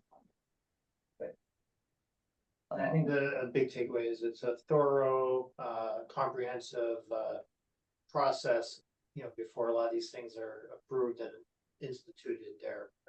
So it's a lot of committees, goes before your board, Yep. goes through peer review, it goes through a consultant. It doesn't go through peer review. We don't call one of our peers and say, hey, can you review our No, contract? but Use a I meant like a competitive analysis. consultant does the complete analysis. So on a monthly basis, when we get these management fees, that is taking into account the bonuses.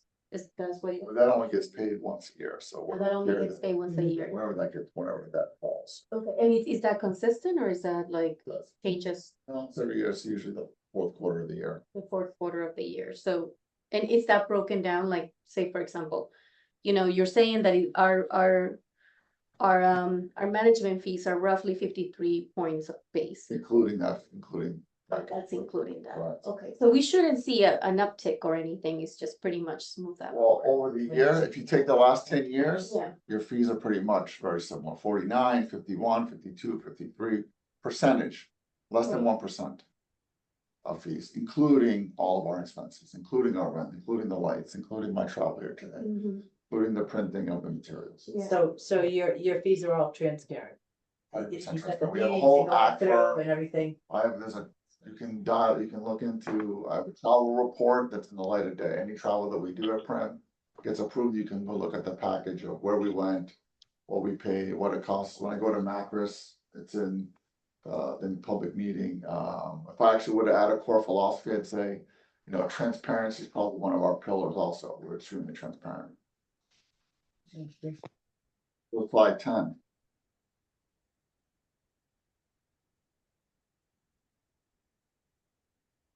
So maybe we'll start with the reporting and transparency awards.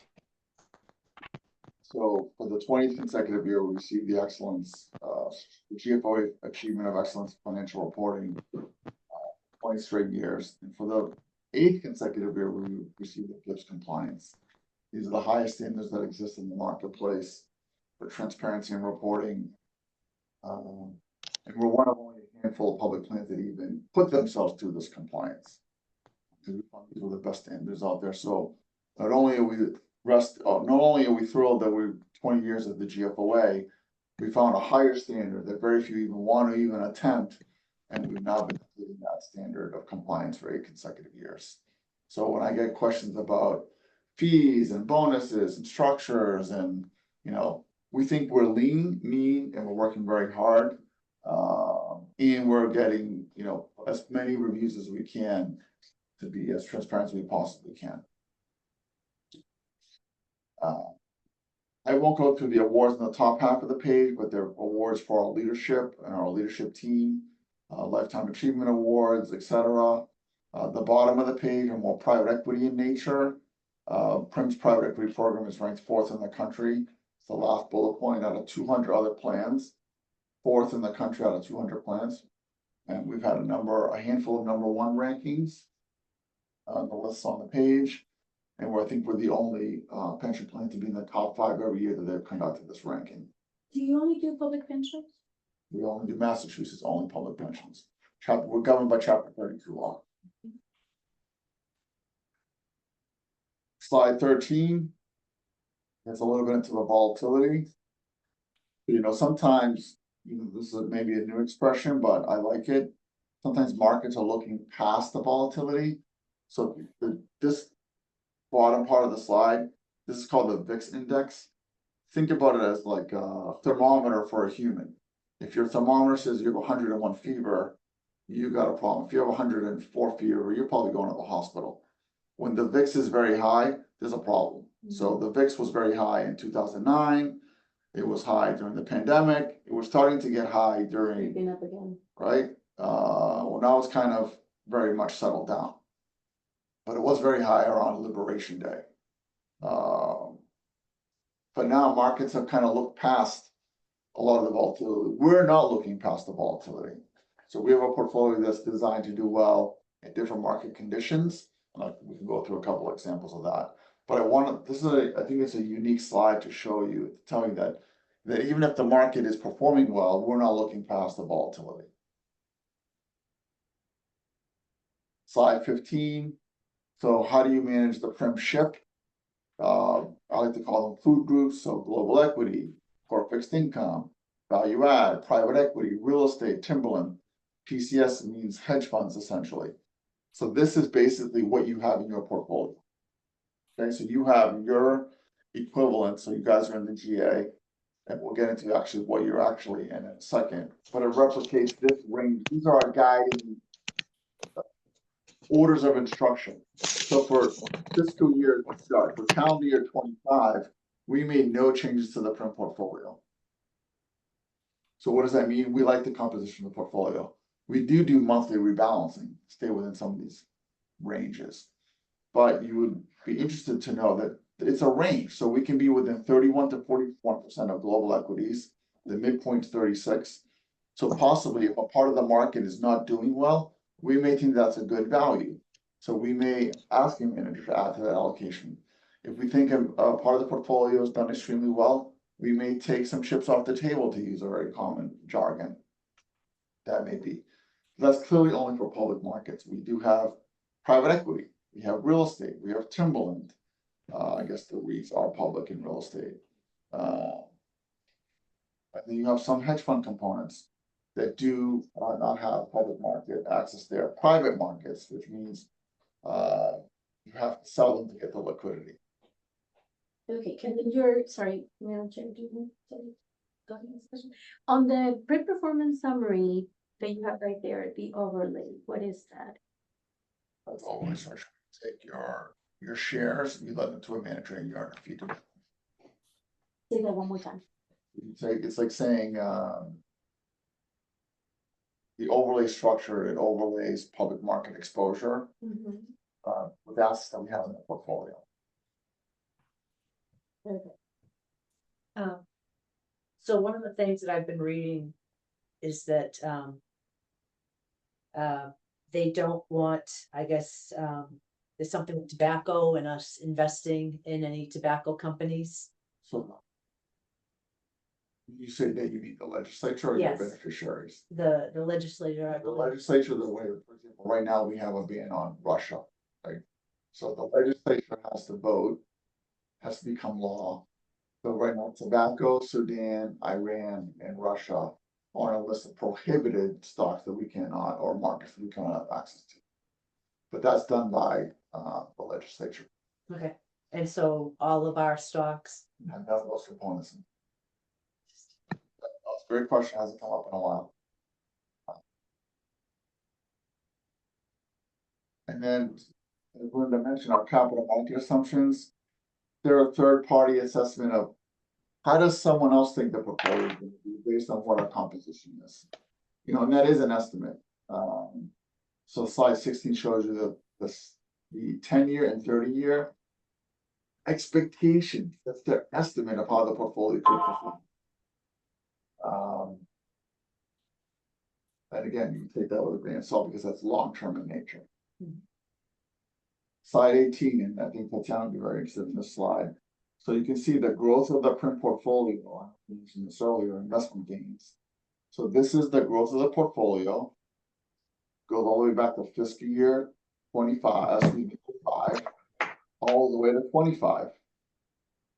That's the growth of the portfolio. That's after you pay every time you guys, any client asks us for a redemption, after the redemption, this is the net number. This is what the value of the portfolio as of this case, 115 billion at the end of fiscal year 25.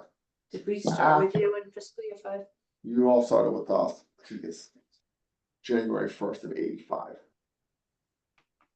Another good round. That's on slide 25. We'll get there in a second. Jump in. So I think our favorite slide here would be slide 21.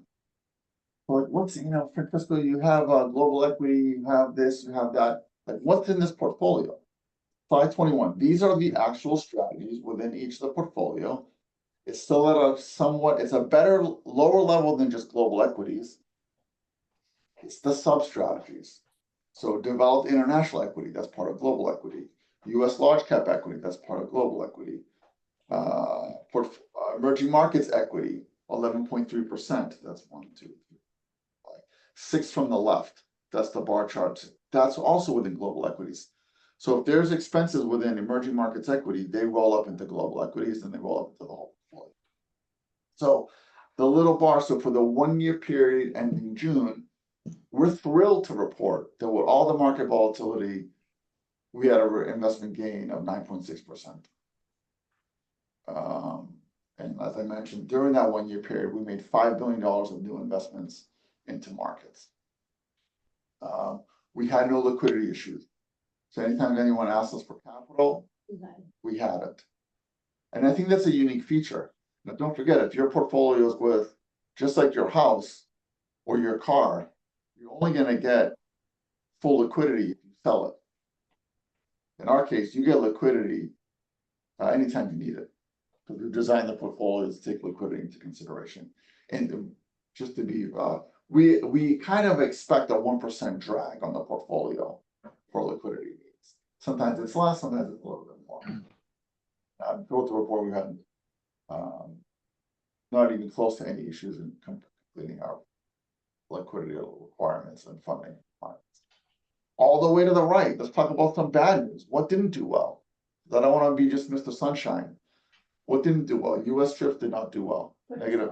Those are long duration US securities, treasury securities. It says 20-year plus and because I forget myself, so I'll make sure I put that in there. So those are 20-year commitments by the government to pay whoever purchased that security, that note. So Francisco, why do you have them then if they didn't do well? Well, they do well when there's a lot of volatility sometimes. They do really well during COVID. I'm sure I don't have the number off the top of my head. They probably did extremely well during the GFC. So we have parts of the portfolio here that are designed to perform well in different markets. You don't want the whole portfolio to perform the same way all the time, because it would be a lot more concentration risk.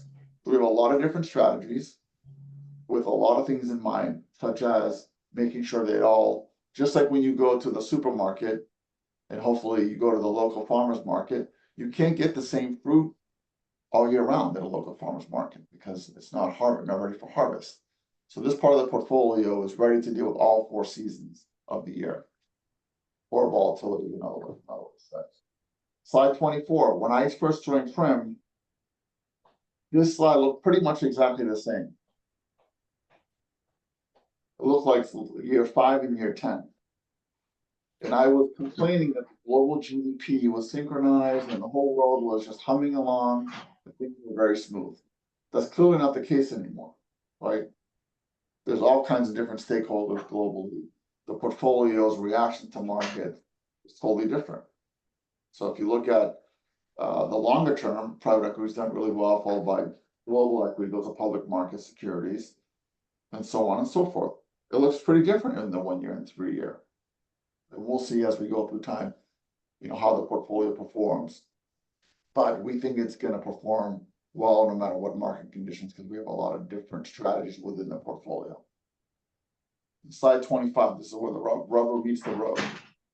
So as of June, you had 257 million. As of August, we have 275 million of assets for you folks. Since inception, return for you all is 8.73%. We go back to July 1st of 1985.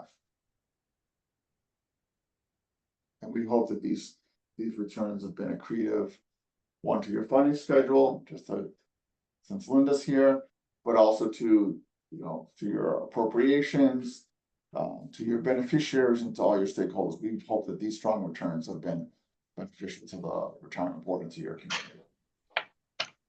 I got another 25 slides here that I'm not going to go through, but you can get into all the different. Let's just do one because it's very interesting. Slide 29. So when Jake tells me, "Oh, can you give us the breakdown of all the other managers and all the other fees and all within all?" So just look at slide 29. Look at, I don't know if you can see it. 16 asset classes just within public markets. Right? Your annual report, the ACFR, is going to give you the breakdown for public markets within global equities, corporate fixed income, value add, of how the fees break out. But otherwise, there's another 16 strategies. Just within private equity, I think we have, on the slide, yes, 107 GP relationships, just within private equity.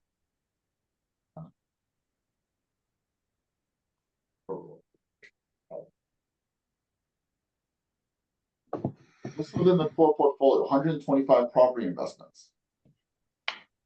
So it's a very robust portfolio.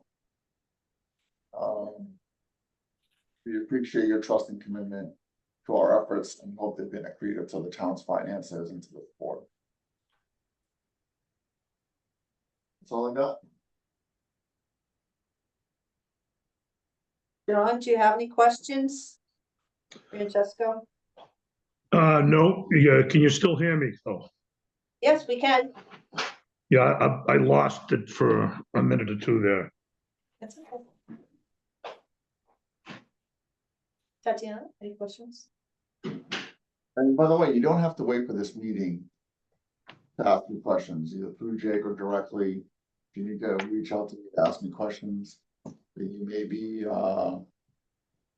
you want in layman's terms, or you want to explain a different way, or some of the things I've explained today maybe have been kind of like taking water from a fire hydrant. And I'm happy to go over any of the pieces of the deck. Happy to talk to you about different parts of the portfolio. Happy to have a member of the investment team join one of these meetings I've all offered in the past. I've had our executive director attend this meeting. This is his hometown. Obviously, when possible. Would you rather any questions come from one point person here, like Jacob, or does it matter to Doesn't you? matter. Send them to me. I can reply back to everyone. Do you have business cards? My contacts are at the bottom, the last page of the materials. Right, that's right. The only thing I usually say about that is the advantage of going through the administrator is if you have, I know everything's above board, but if an individual board member talks to a client privately, the rest of the board should be privy to that, and they also may want have follow-up questions or concerns about some of that subject being discussed.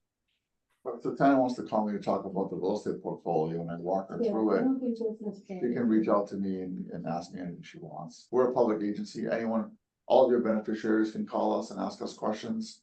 Any retiree should be able to call and ask you questions. Exactly. What retirees find hard to understand is that this is a defined benefit. Yeah.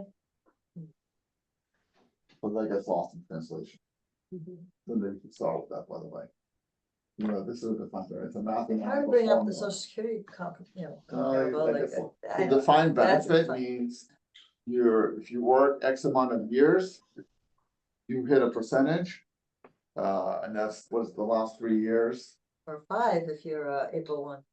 Yeah. So April 2, no, sorry. this is mathematical. So what does it not mean? It means that no matter how Prim does, your benefit doesn't change. It just helps town finances, the state helps state finances, it helps, we help close the funding gap. You know, we're the taxpayer's friend, but it doesn't really change the benefit for the beneficiary. They're gonna get their benefit no matter what. Correct. If they live to 120 or. Right. And my last one, I would say, you know, if you do have questions, for Prem. Let's say you hear that we approve, I don't know, pick a manager. So every committee cycle, maybe new allocations are made to a manager. Now, I would suggest maybe not contacting the manager. We represent or contacting our custodian. We represent all of you, or contacting our consultant. If you have questions for us about any part of the portfolio, please direct them to us.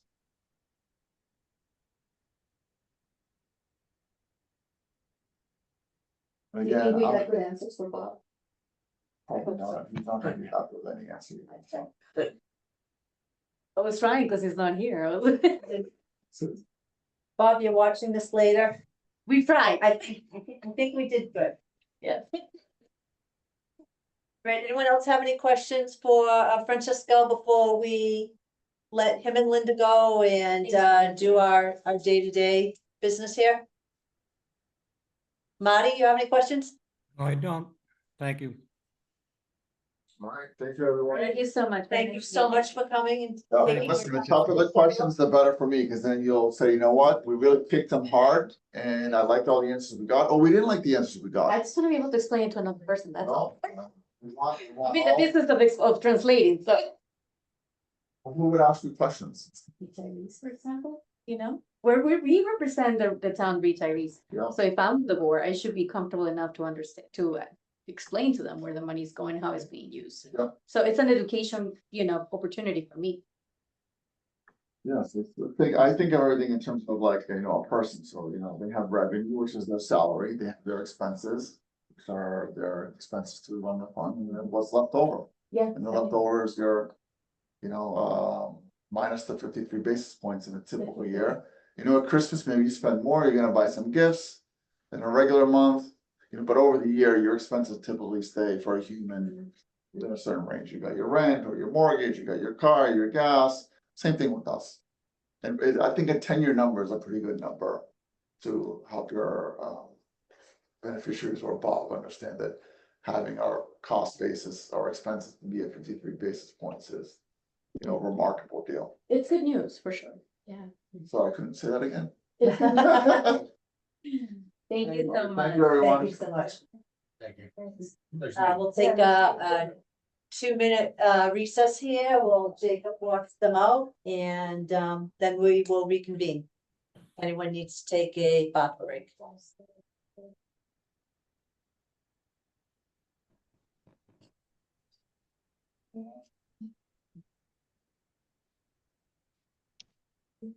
And I would. Any reporting that you need,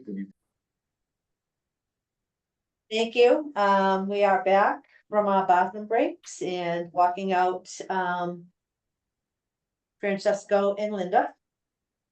So nobody additional has joined. This is the same as what it was at the beginning. So I'm not gonna go through names again. We are going to start with the beginning of the packet, which is approving the September board meeting minutes. Does anyone have any questions? I'm hearing no questions. Any motions? Motion to accept. John, motion to accept, and Jay seconded. Roll call, Tatiana, Yes. Jay, Yes. John, Yay. and the board votes yes.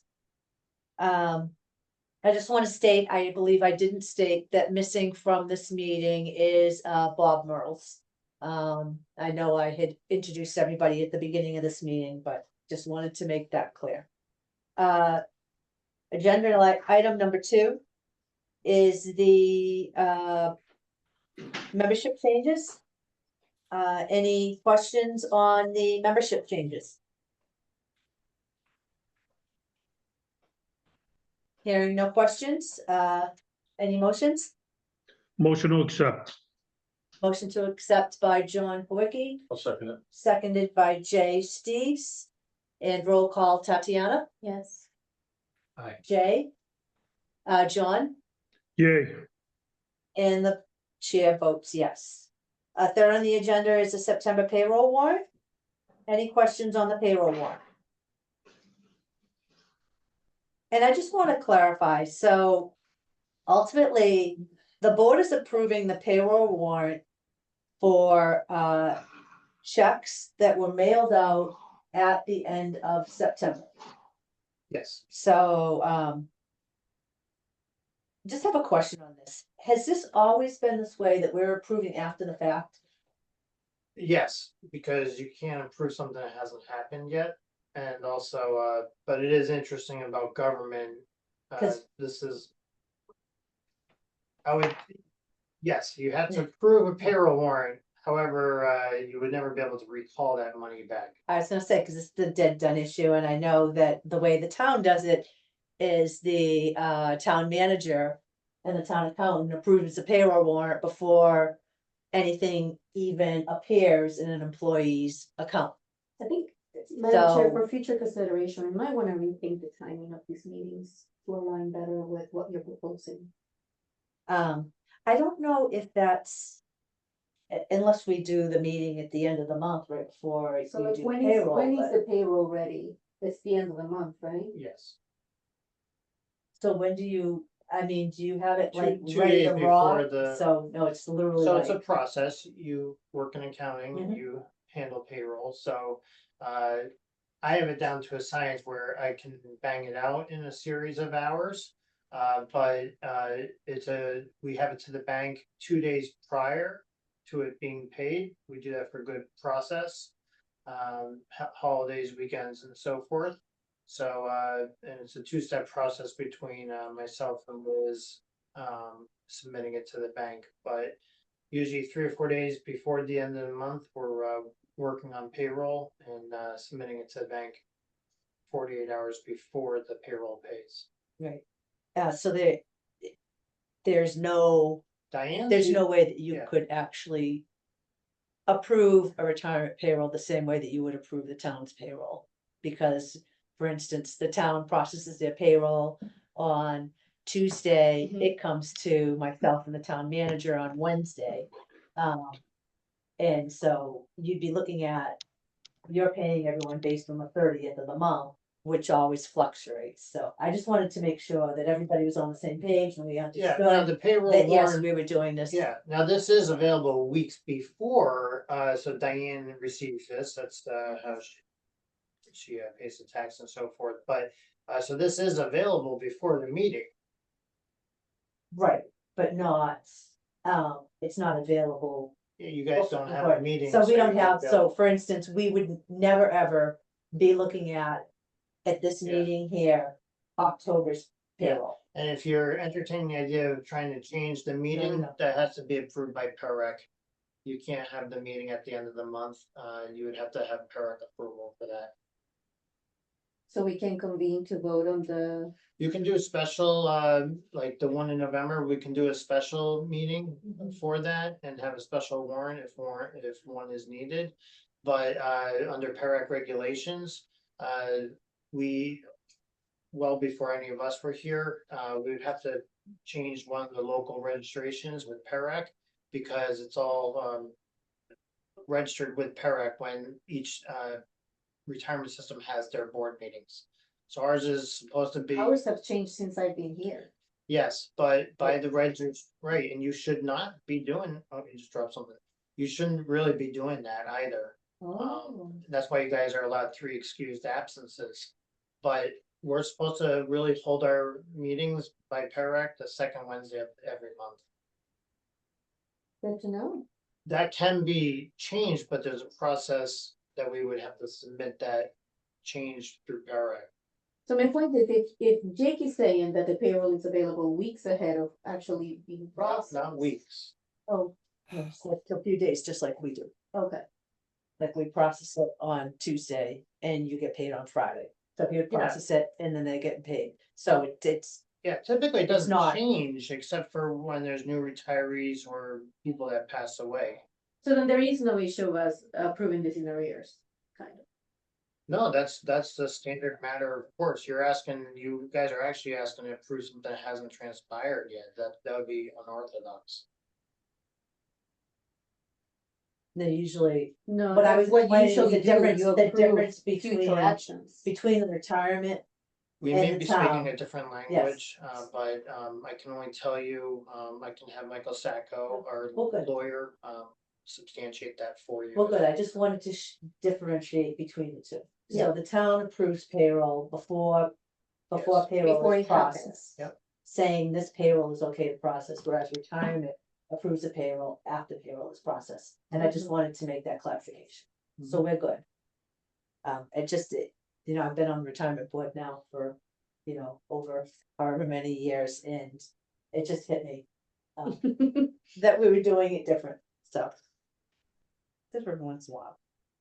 All right, so, If I may, if the process is running smoothly, why screw with it, you know? I'm not saying we do, John, I just wanted to Just pointing out. state the difference. I just wanted to make sure that, like I said, I noticed it.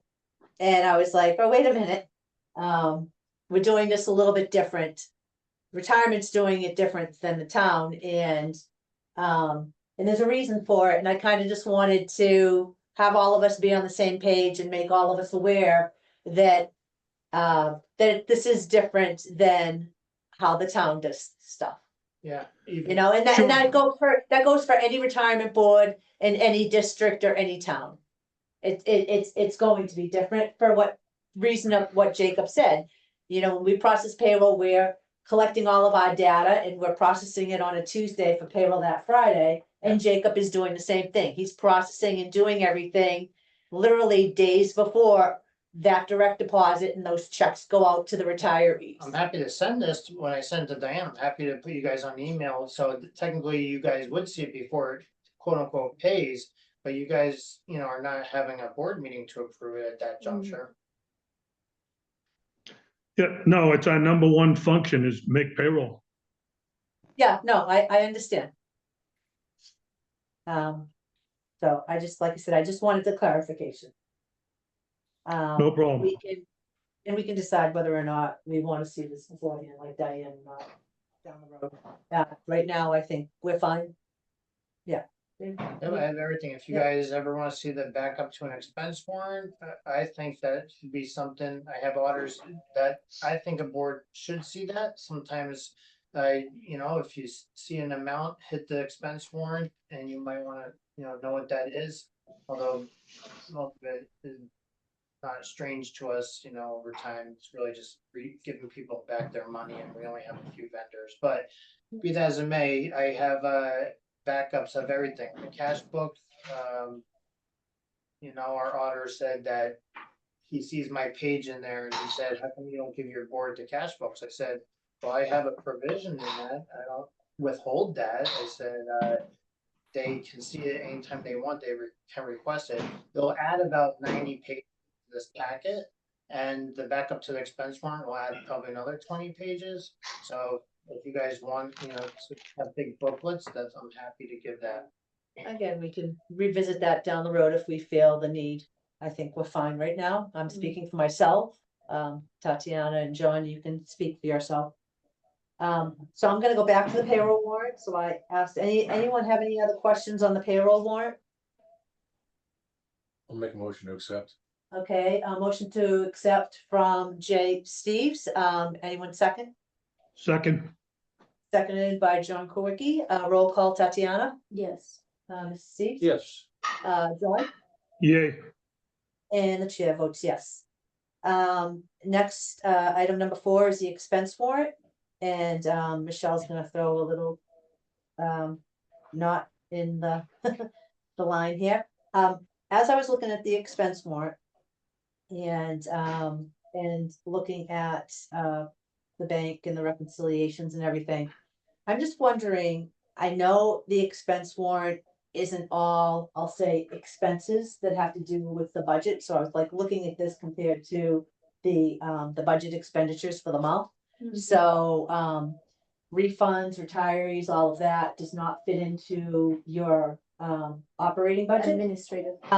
So I'm wondering if maybe we could put like a little asterisk next to the items on the expense warrant that have to do with the operating budget. You know, I can go through and I can pick them all out, but I'm just looking at something that's just gonna jump out at people. So that if you wanted to compare this to the budget, you could see, yes, line number 1, 5, and 7. Yeah, they tie to the operating budget here The and, administrative. yeah. yes, I could highlight them in like, say, light blue, you would have, of course, number 1186 line item, that would hit the budget. Mhm. 1187, 1188, 1189. however you wanna do it. I don't know, does anybody have any objections to that? So I think it's almost like what Francesco said, is like, or not, Linda, rather, some are administrative, like the cost of running the program, and the other ones are actually transferred out from Right. the Yeah, retirement. and by the way, that's unpredictable, not able to be predicted. Refunds, transfer values, you never know who's getting hired, who's leaving. Right. But. Yeah, maybe, I mean, you don't but have to about highlight 6 the of- whole line, if you yeah. just wanna highlight them. That would be sufficient, and then yeah. that would tie with the blue here. Yeah, that's easy to do, yeah. That's, Right. okay, Anyone else have any questions on the expense warrant? Tatiana? Okay, hearing no other questions, Make a motion to accept. motion to accept by Mr. Steve, Second, second by Mr. Forte, roll call, Tatiana? Yes. Mr. Yes. Steves? John? yay, And the chair votes yes. Moving on to, the, review of the operating statement. Anyone have any questions?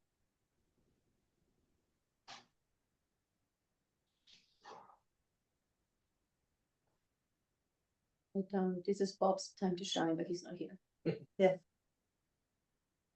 I don't have any questions. No questions, hearing no questions,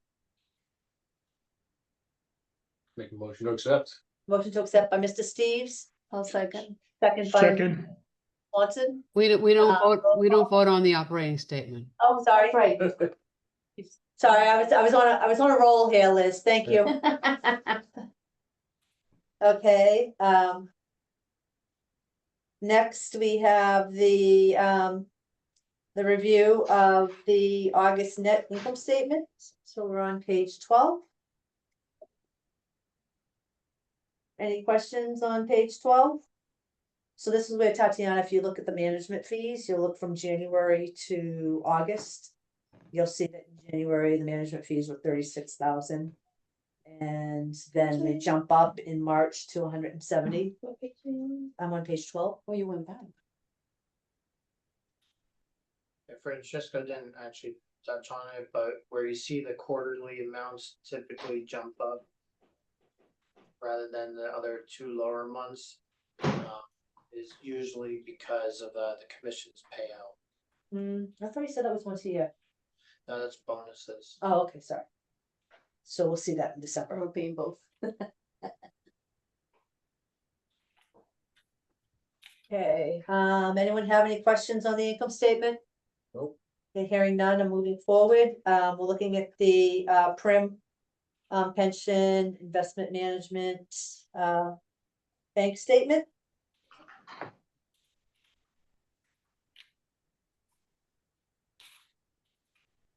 Yeah, no, I think he explained it. Yeah, and he literally, Francesco went through and explains all of that. So if we want to move forward, I'm on page 18. We've got the Brit Fund performance summary. Again, he explains that also. So we're moving to the August bank reconciliation on page 19. Any questions on the bank reconciliation? What are exchanges? Exchanges are, the pros, the Okay, the one's the other. differences between, the securities. I'm seeing it in and out between the cash and the core. Yeah. Yeah, the FPs are, You have all your say. yeah, so in the packet. John, you probably, I don't know if you saw in the email, I apologize, well, we didn't get there yet, I shouldn't jump ahead. Okay, now let's jump. So, does anyone have any questions on the, August bank reconciliation on page 19? No? Okay, hearing none, we're moving to the TD Bank, statement. Yeah, in the packet, I meant to include, because on the following pages where you see the September reconciliation, that's for the September accounts, which, the September bank accounts, which I meant to include, I had them labeled wrong or in the wrong folder. So I just emailed those out this morning to you and Bob, John, and the rest of the folks here have the September, bank statements in front of them. yes, I received it, the updated link was the one that worked there on that email this morning. Yeah, I'll make a note to, we're still getting, this new technology in the room, better, handled, or I'm gaining more experience with it. next time in the email, include the passcode. I think, there was some talk where the passcode was needed, which. Are we missing the payroll? Oh, it's going to- you should have one for payroll and one for retirement. Okay, Okay, any questions on the September expense or the September payroll bank reconciliations and or bank statement? And I'll give you a few minutes. Tatiana? Yeah, let's see.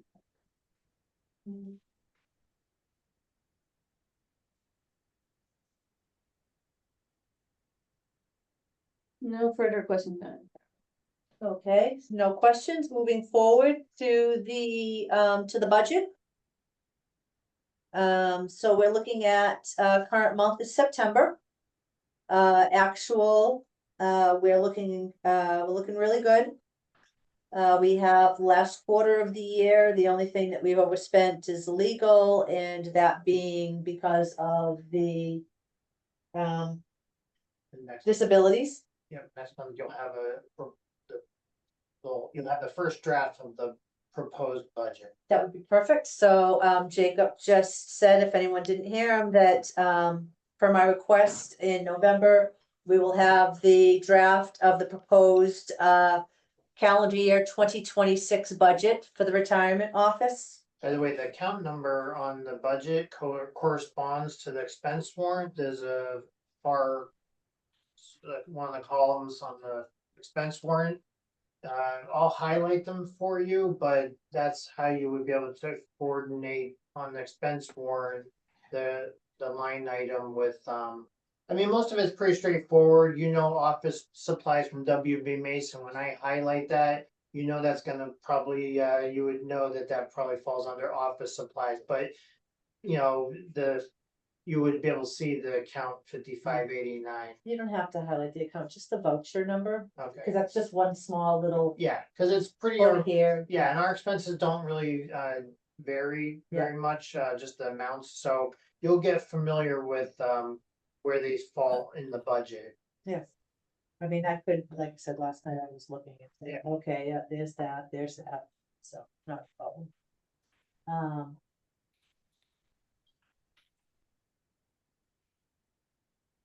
Cause this is expense warrant for October, and I'm looking at September here, so it's last month, so it's all good. Yeah, and most of the stuff on the expense warrant, even though the expense warrant is current month rate up until about a week shy of the board meeting, or sometimes I've even given you guys revised expense warrants. We don't wanna ever cause a hardship for somebody. For instance, I never put a refund at the top of an expense warrant. You guys may have not noticed that, but I'll talk about it. Pierre, we're in a meeting, but he is in need of his refund sort of pronto.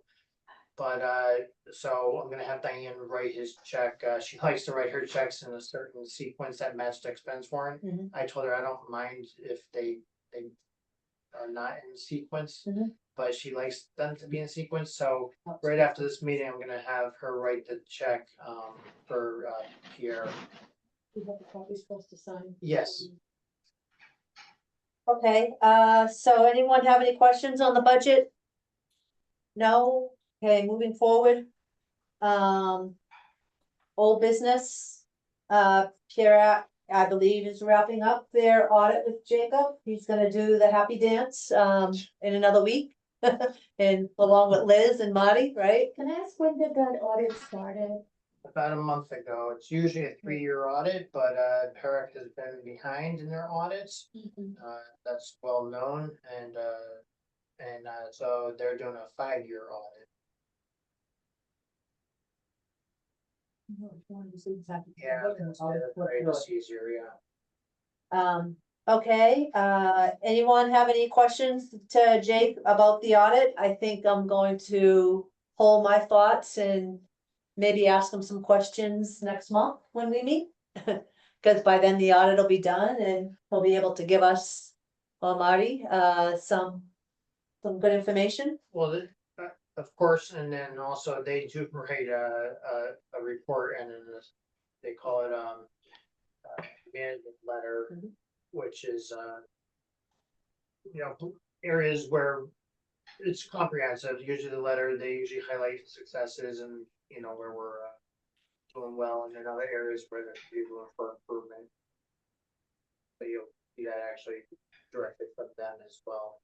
Will they make a presentation to the board? They don't usually do a presentation for that. In fact, they're going right from here to, so, We'll just have to report. yeah, and, but the report is, you know, one, and then they usually send they call it a management letter, but that's where they. Yeah, the reason I have Chris. Each year I have, Francesco, sometimes we have another representative, but Francesco is, for manager. But, I have him come in each year, not that the board to take any action.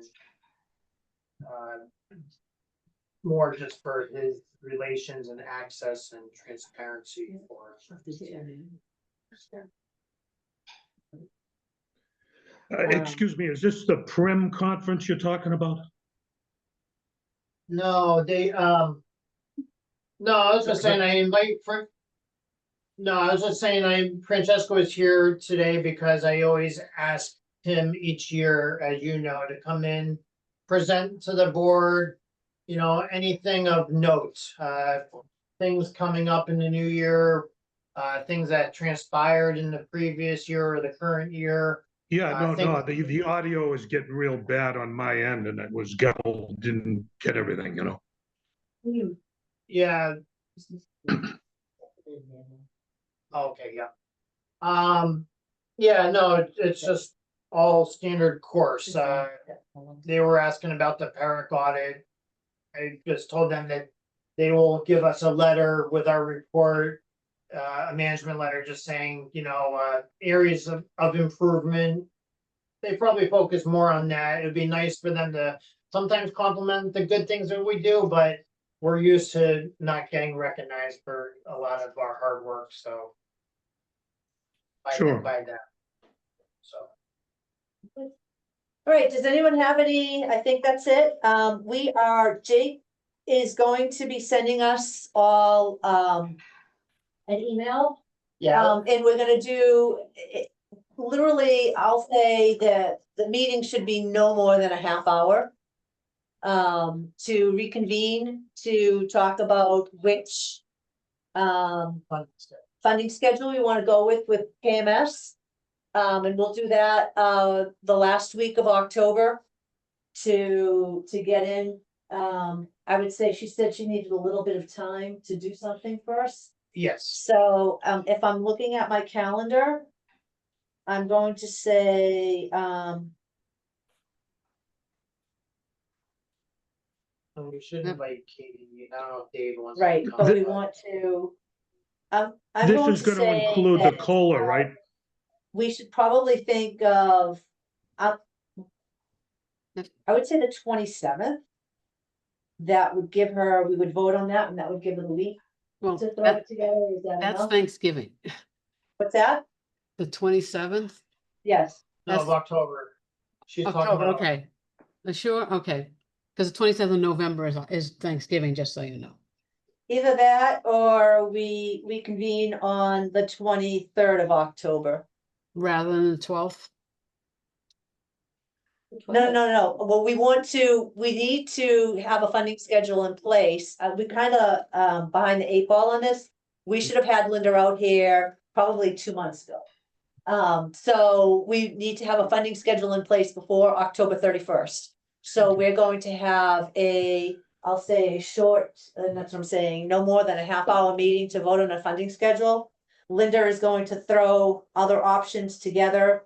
We will send them to Yeah, Katie. yeah. The town manager is not available on that day. Okay, Will this funding schedule include the COLA, the 20,000 COLA? Yes. yes, that'll be one of the options. The 21st. Yeah, the way you were talking when you presented it to the finance committee, that you sort of said like they were sort of laughing at us why we didn't go for more, you know, we're only talking $120 They did, a they were year, like, I $10 can't a believe you're month only pay rate. asking for this, but I don't think we, I don't know if we wanna go back to them and have it put on this year's town meeting warrant, or, and that's what I said to her when I had stepped away and came back. She's going to do effective July 1st, 2026. This is how it will change our funding schedule, or effective July 1st, 2027. This will change our funding schedule. So that way there, we'll literally have three options. One was, what we received in our packets today, which is the schedule A3, which changes nothing. Two would be to up the COLA effective July of 2026, or three to up the COLA effective July 1st, 2027. So those will be our options. And I want to make sure that we get it back from her and we give it to the town manager with enough time to review it before we have the meeting Yeah. too. She'll give me those schedules. She's really quick about things, so I'll probably have those within like 2 days, I'm sure. I'm So good the on 21st is at 10. probably, the Yeah, 21st is that's probably too close. Too close. And we're both away, so I think October 30th is probably the earliest we can do them. She's available at that time. She's not available 27th to 28th. No, she's in Tampa with me. Oh, okay. Is increasing the duration completely off the table? She's not available on the 23rd. Let me look at the 20, no, she's not available either one of those days. 27th, no, no, so- 22nd, she could, but is that enough time? I don't know if there's enough time. How long? When do you? We're when okay is by one- Parrot. I have a. She's usually pretty quick about her schedules, just so you know. I'm sorry, Liz. She's usually pretty quick about extra schedules if you ask her in the past. Talk about Linda. Katie? No. Oh, you're Oh, Linda. She's just saying that we'll get those funding schedules probably, maybe even by this week. And I Yeah. can send those out to the board and Katie and But we can send them out and suggest to see if the 22nd is available to me, leave it up Okay. to her, if Yeah, not, we that's can give fine. the alternative of October 30th. yeah. Perfect. And Katie also, you know, if she's familiar looking at those. She doesn't have to be, it was an invitation. She doesn't have to be present at the meeting as well. If she says, I look like this schedule, the board, if it's an agreement, you guys could just convene and go from there. I believe what Kate used to do is also speak with Dave about it too. Yes, that's what I'm So, saying. yes, I'm so sure we, there's so we going need be to a give component of Katie that. enough time to speak with Liz and Madam Chair, I move we adjourn. okay, so it has been a movement has come to adjourn. Do I have a second? Wait a minute, new business, I have one item.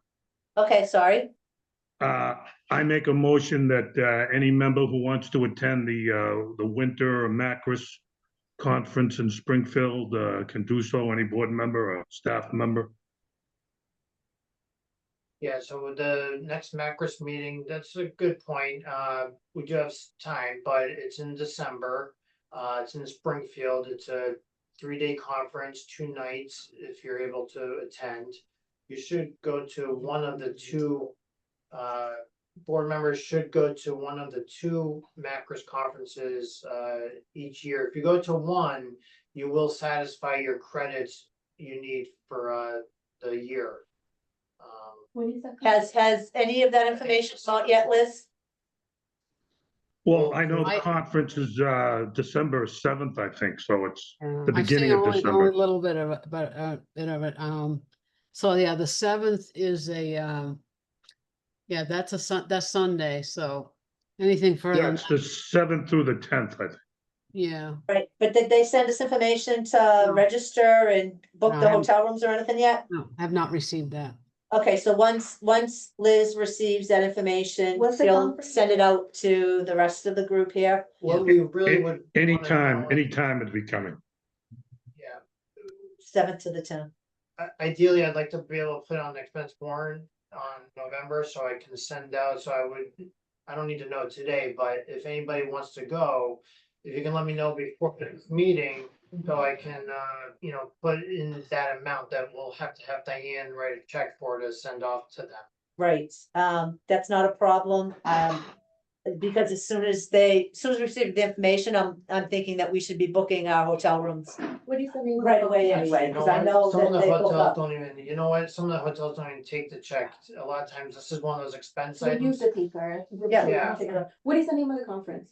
It's the, The fall, fall- Macros, The Fall Fall Macros, Macros Conference. RS. yeah, MACRS, it's a Massachusetts Association of Retirement Systems. Thank you. They have two conferences. Springfield. Monarch Place, Sheridan. One on the east coast and one in the west. December 7 to 10 in Springfield. You don't send me the travel dates, so there's no meetings, it's usually just a Monday, Tuesday.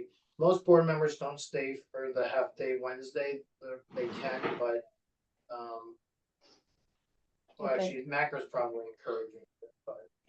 Alright, I don't think we need to take a vote on that, John. I'm sure there is money set aside for members to attend, right? Oh, yeah, Yeah. but, yeah, and actually you would book your hotel room with your P card, but, and then when you check out, give me your receipts, so then we can expense it, We'll move the. yeah, like in December. So you Thank get you. reimbursed in December, Thank you. Okay, including any food receipts. anybody else have any comments, Well, Issues? we got to vote on it, right? I made the motion. We need a second and That's not a- we don't vote on that. We don't need to vote, we don't need to vote on it. Everyone is we welcome always- to attend those conferences anyway. we always did in the past, so. They do at times vote on it. I think you guys should vote on it next month and just make sure you, We'll be voting on the expense, not on people's abilities to attend the. Yeah, the ability to attend, it's in the budget, so I don't think that. I don't, are you looking for a commitment from the board members who will attend? Are you looking for a vote for that right now? you're looking to. Well, an the acceptance to attend. registration could open up in 10 days or less, Right, and So- it's part of the, right, us attending is part of the budget, so it's never anything that. Any member of the board will be turned away. It's actually part of your fiduciary responsibility to go. Right, to so these too. it's, we don't need to. You need the education in order to be part of the board, so therefore we would never say, no, you can't go to the conference. Yeah, for 29 years, we've always gone to both of them, outside of the COVID 2 years. Yeah, If you wanted to, And what we're saying is members that want to attend are welcome to attend. Right. Okay, Table that. yeah, I mean, if We can't take a vote, that's not on the agenda, but we wouldn't need to take a vote anyway. Right. Yeah. I mean, if it makes you feel better to take a vote, we can do it after the fact and do it in November, but we really don't need to. So you get a motion to adjourn. Okay, so Tatiana, you made a motion earlier? I made a motion to adjourn. Motion to adjourn by Tatiana, I'll second it. second by. Wait a minute, one more item. I just wanted to clarify. Is extending the funding schedule off the table to provide a COLA? I wasn't clear on that, or whether we discussed it. So, Linda is going to give us 3 options. We already have one sitting in front of us. Right, I We have understand. You don't actually have 3 in to go. front of us. We have A1, A2, and A3 that came in our packets. She was suggesting we go with A3 because that's similar to the CB1 that she gave us for the FY 24 evaluation. We asked her to do a possible COLA up to 20%. We asked her for 2 scenarios. One scenario being that we go to the finance committee this year and we get it on the May 2026 annual town meeting warrant, and it becomes effective on July 1st, 2026, for 20,000. And the second, or I should say the third scenario would be that we forego FY 27 and the FY 26 annual town meeting, and we make it to go on the warrant in May of 2027, which would be effective on July 1st, 2027, which would be fiscal year 28.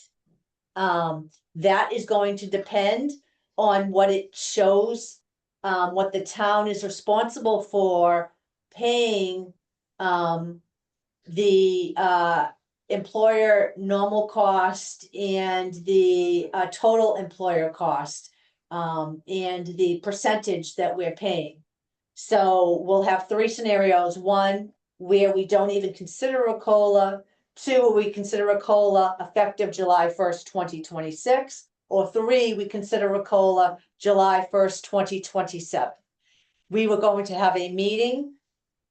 We have a couple of dates, based on Katie's Katie's availability, to be either October 22nd. October 22nd, or October, I believe, 30th. Can you make? Um, those, Jay? But all of these, all three of these funding schedules 22nd. keep, These I can do it. other two funding schedules, John, as soon as Linda sends them to Jake, Jake will send them to us so that we can review them. right, but they all remain at the 32 year. Yes, Funding. yes, we told her that we wanted to have the funding completed by 2032. So that's gonna make a difference as to what we're paying in the next 5 years. And one of the rationales, Go And ahead, John. extending the years is off the table. That's what I'm trying to point out. Correct. Yes, extending is off the table because we went to town meeting saying that we were going to be through with our funding in 2032. And we don't want to say, oh, oops, we lied, because we're giving the retirees another COLA up to 20 grand. It's extending our Funding. funding, because then they might be like, well, then forget it. I don't want to extend the funding. yeah. It's and- like Yeah, no, saying, I'm going it's for a not, 15-year mortgage, and it year 10, I want to now make it, instead of 15, I want to make it 16 years. it's not 20,000, it's raising the base to 20,000 for the calculation. Exactly, You exactly. kept No, I saying know, I 20,000. understand.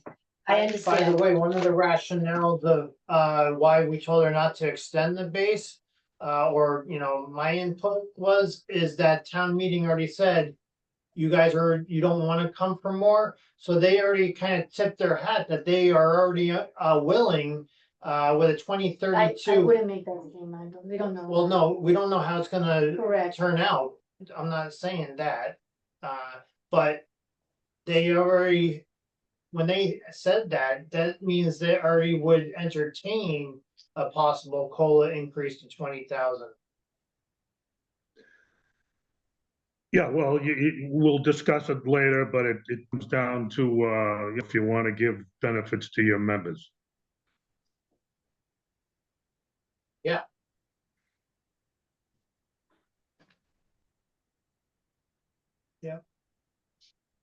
Okay, any other Okay. questions? Motion to adjourn. Motion to adjourn by Mr. Kowicki, Second, second by Mr. Steves, roll call, Yes. Tatiana. Yes. Mr. Steves. yes. John, We upstairs. Yay. and the chair votes yes. Okay, we will let you know when we are meeting next, either the 22nd or the 29th. Thank you. Thank you. Thank you. Yeah, 27. just Good at 10. email me everything, that's all. I thought you said the other Yeah. 30th. 22nd, I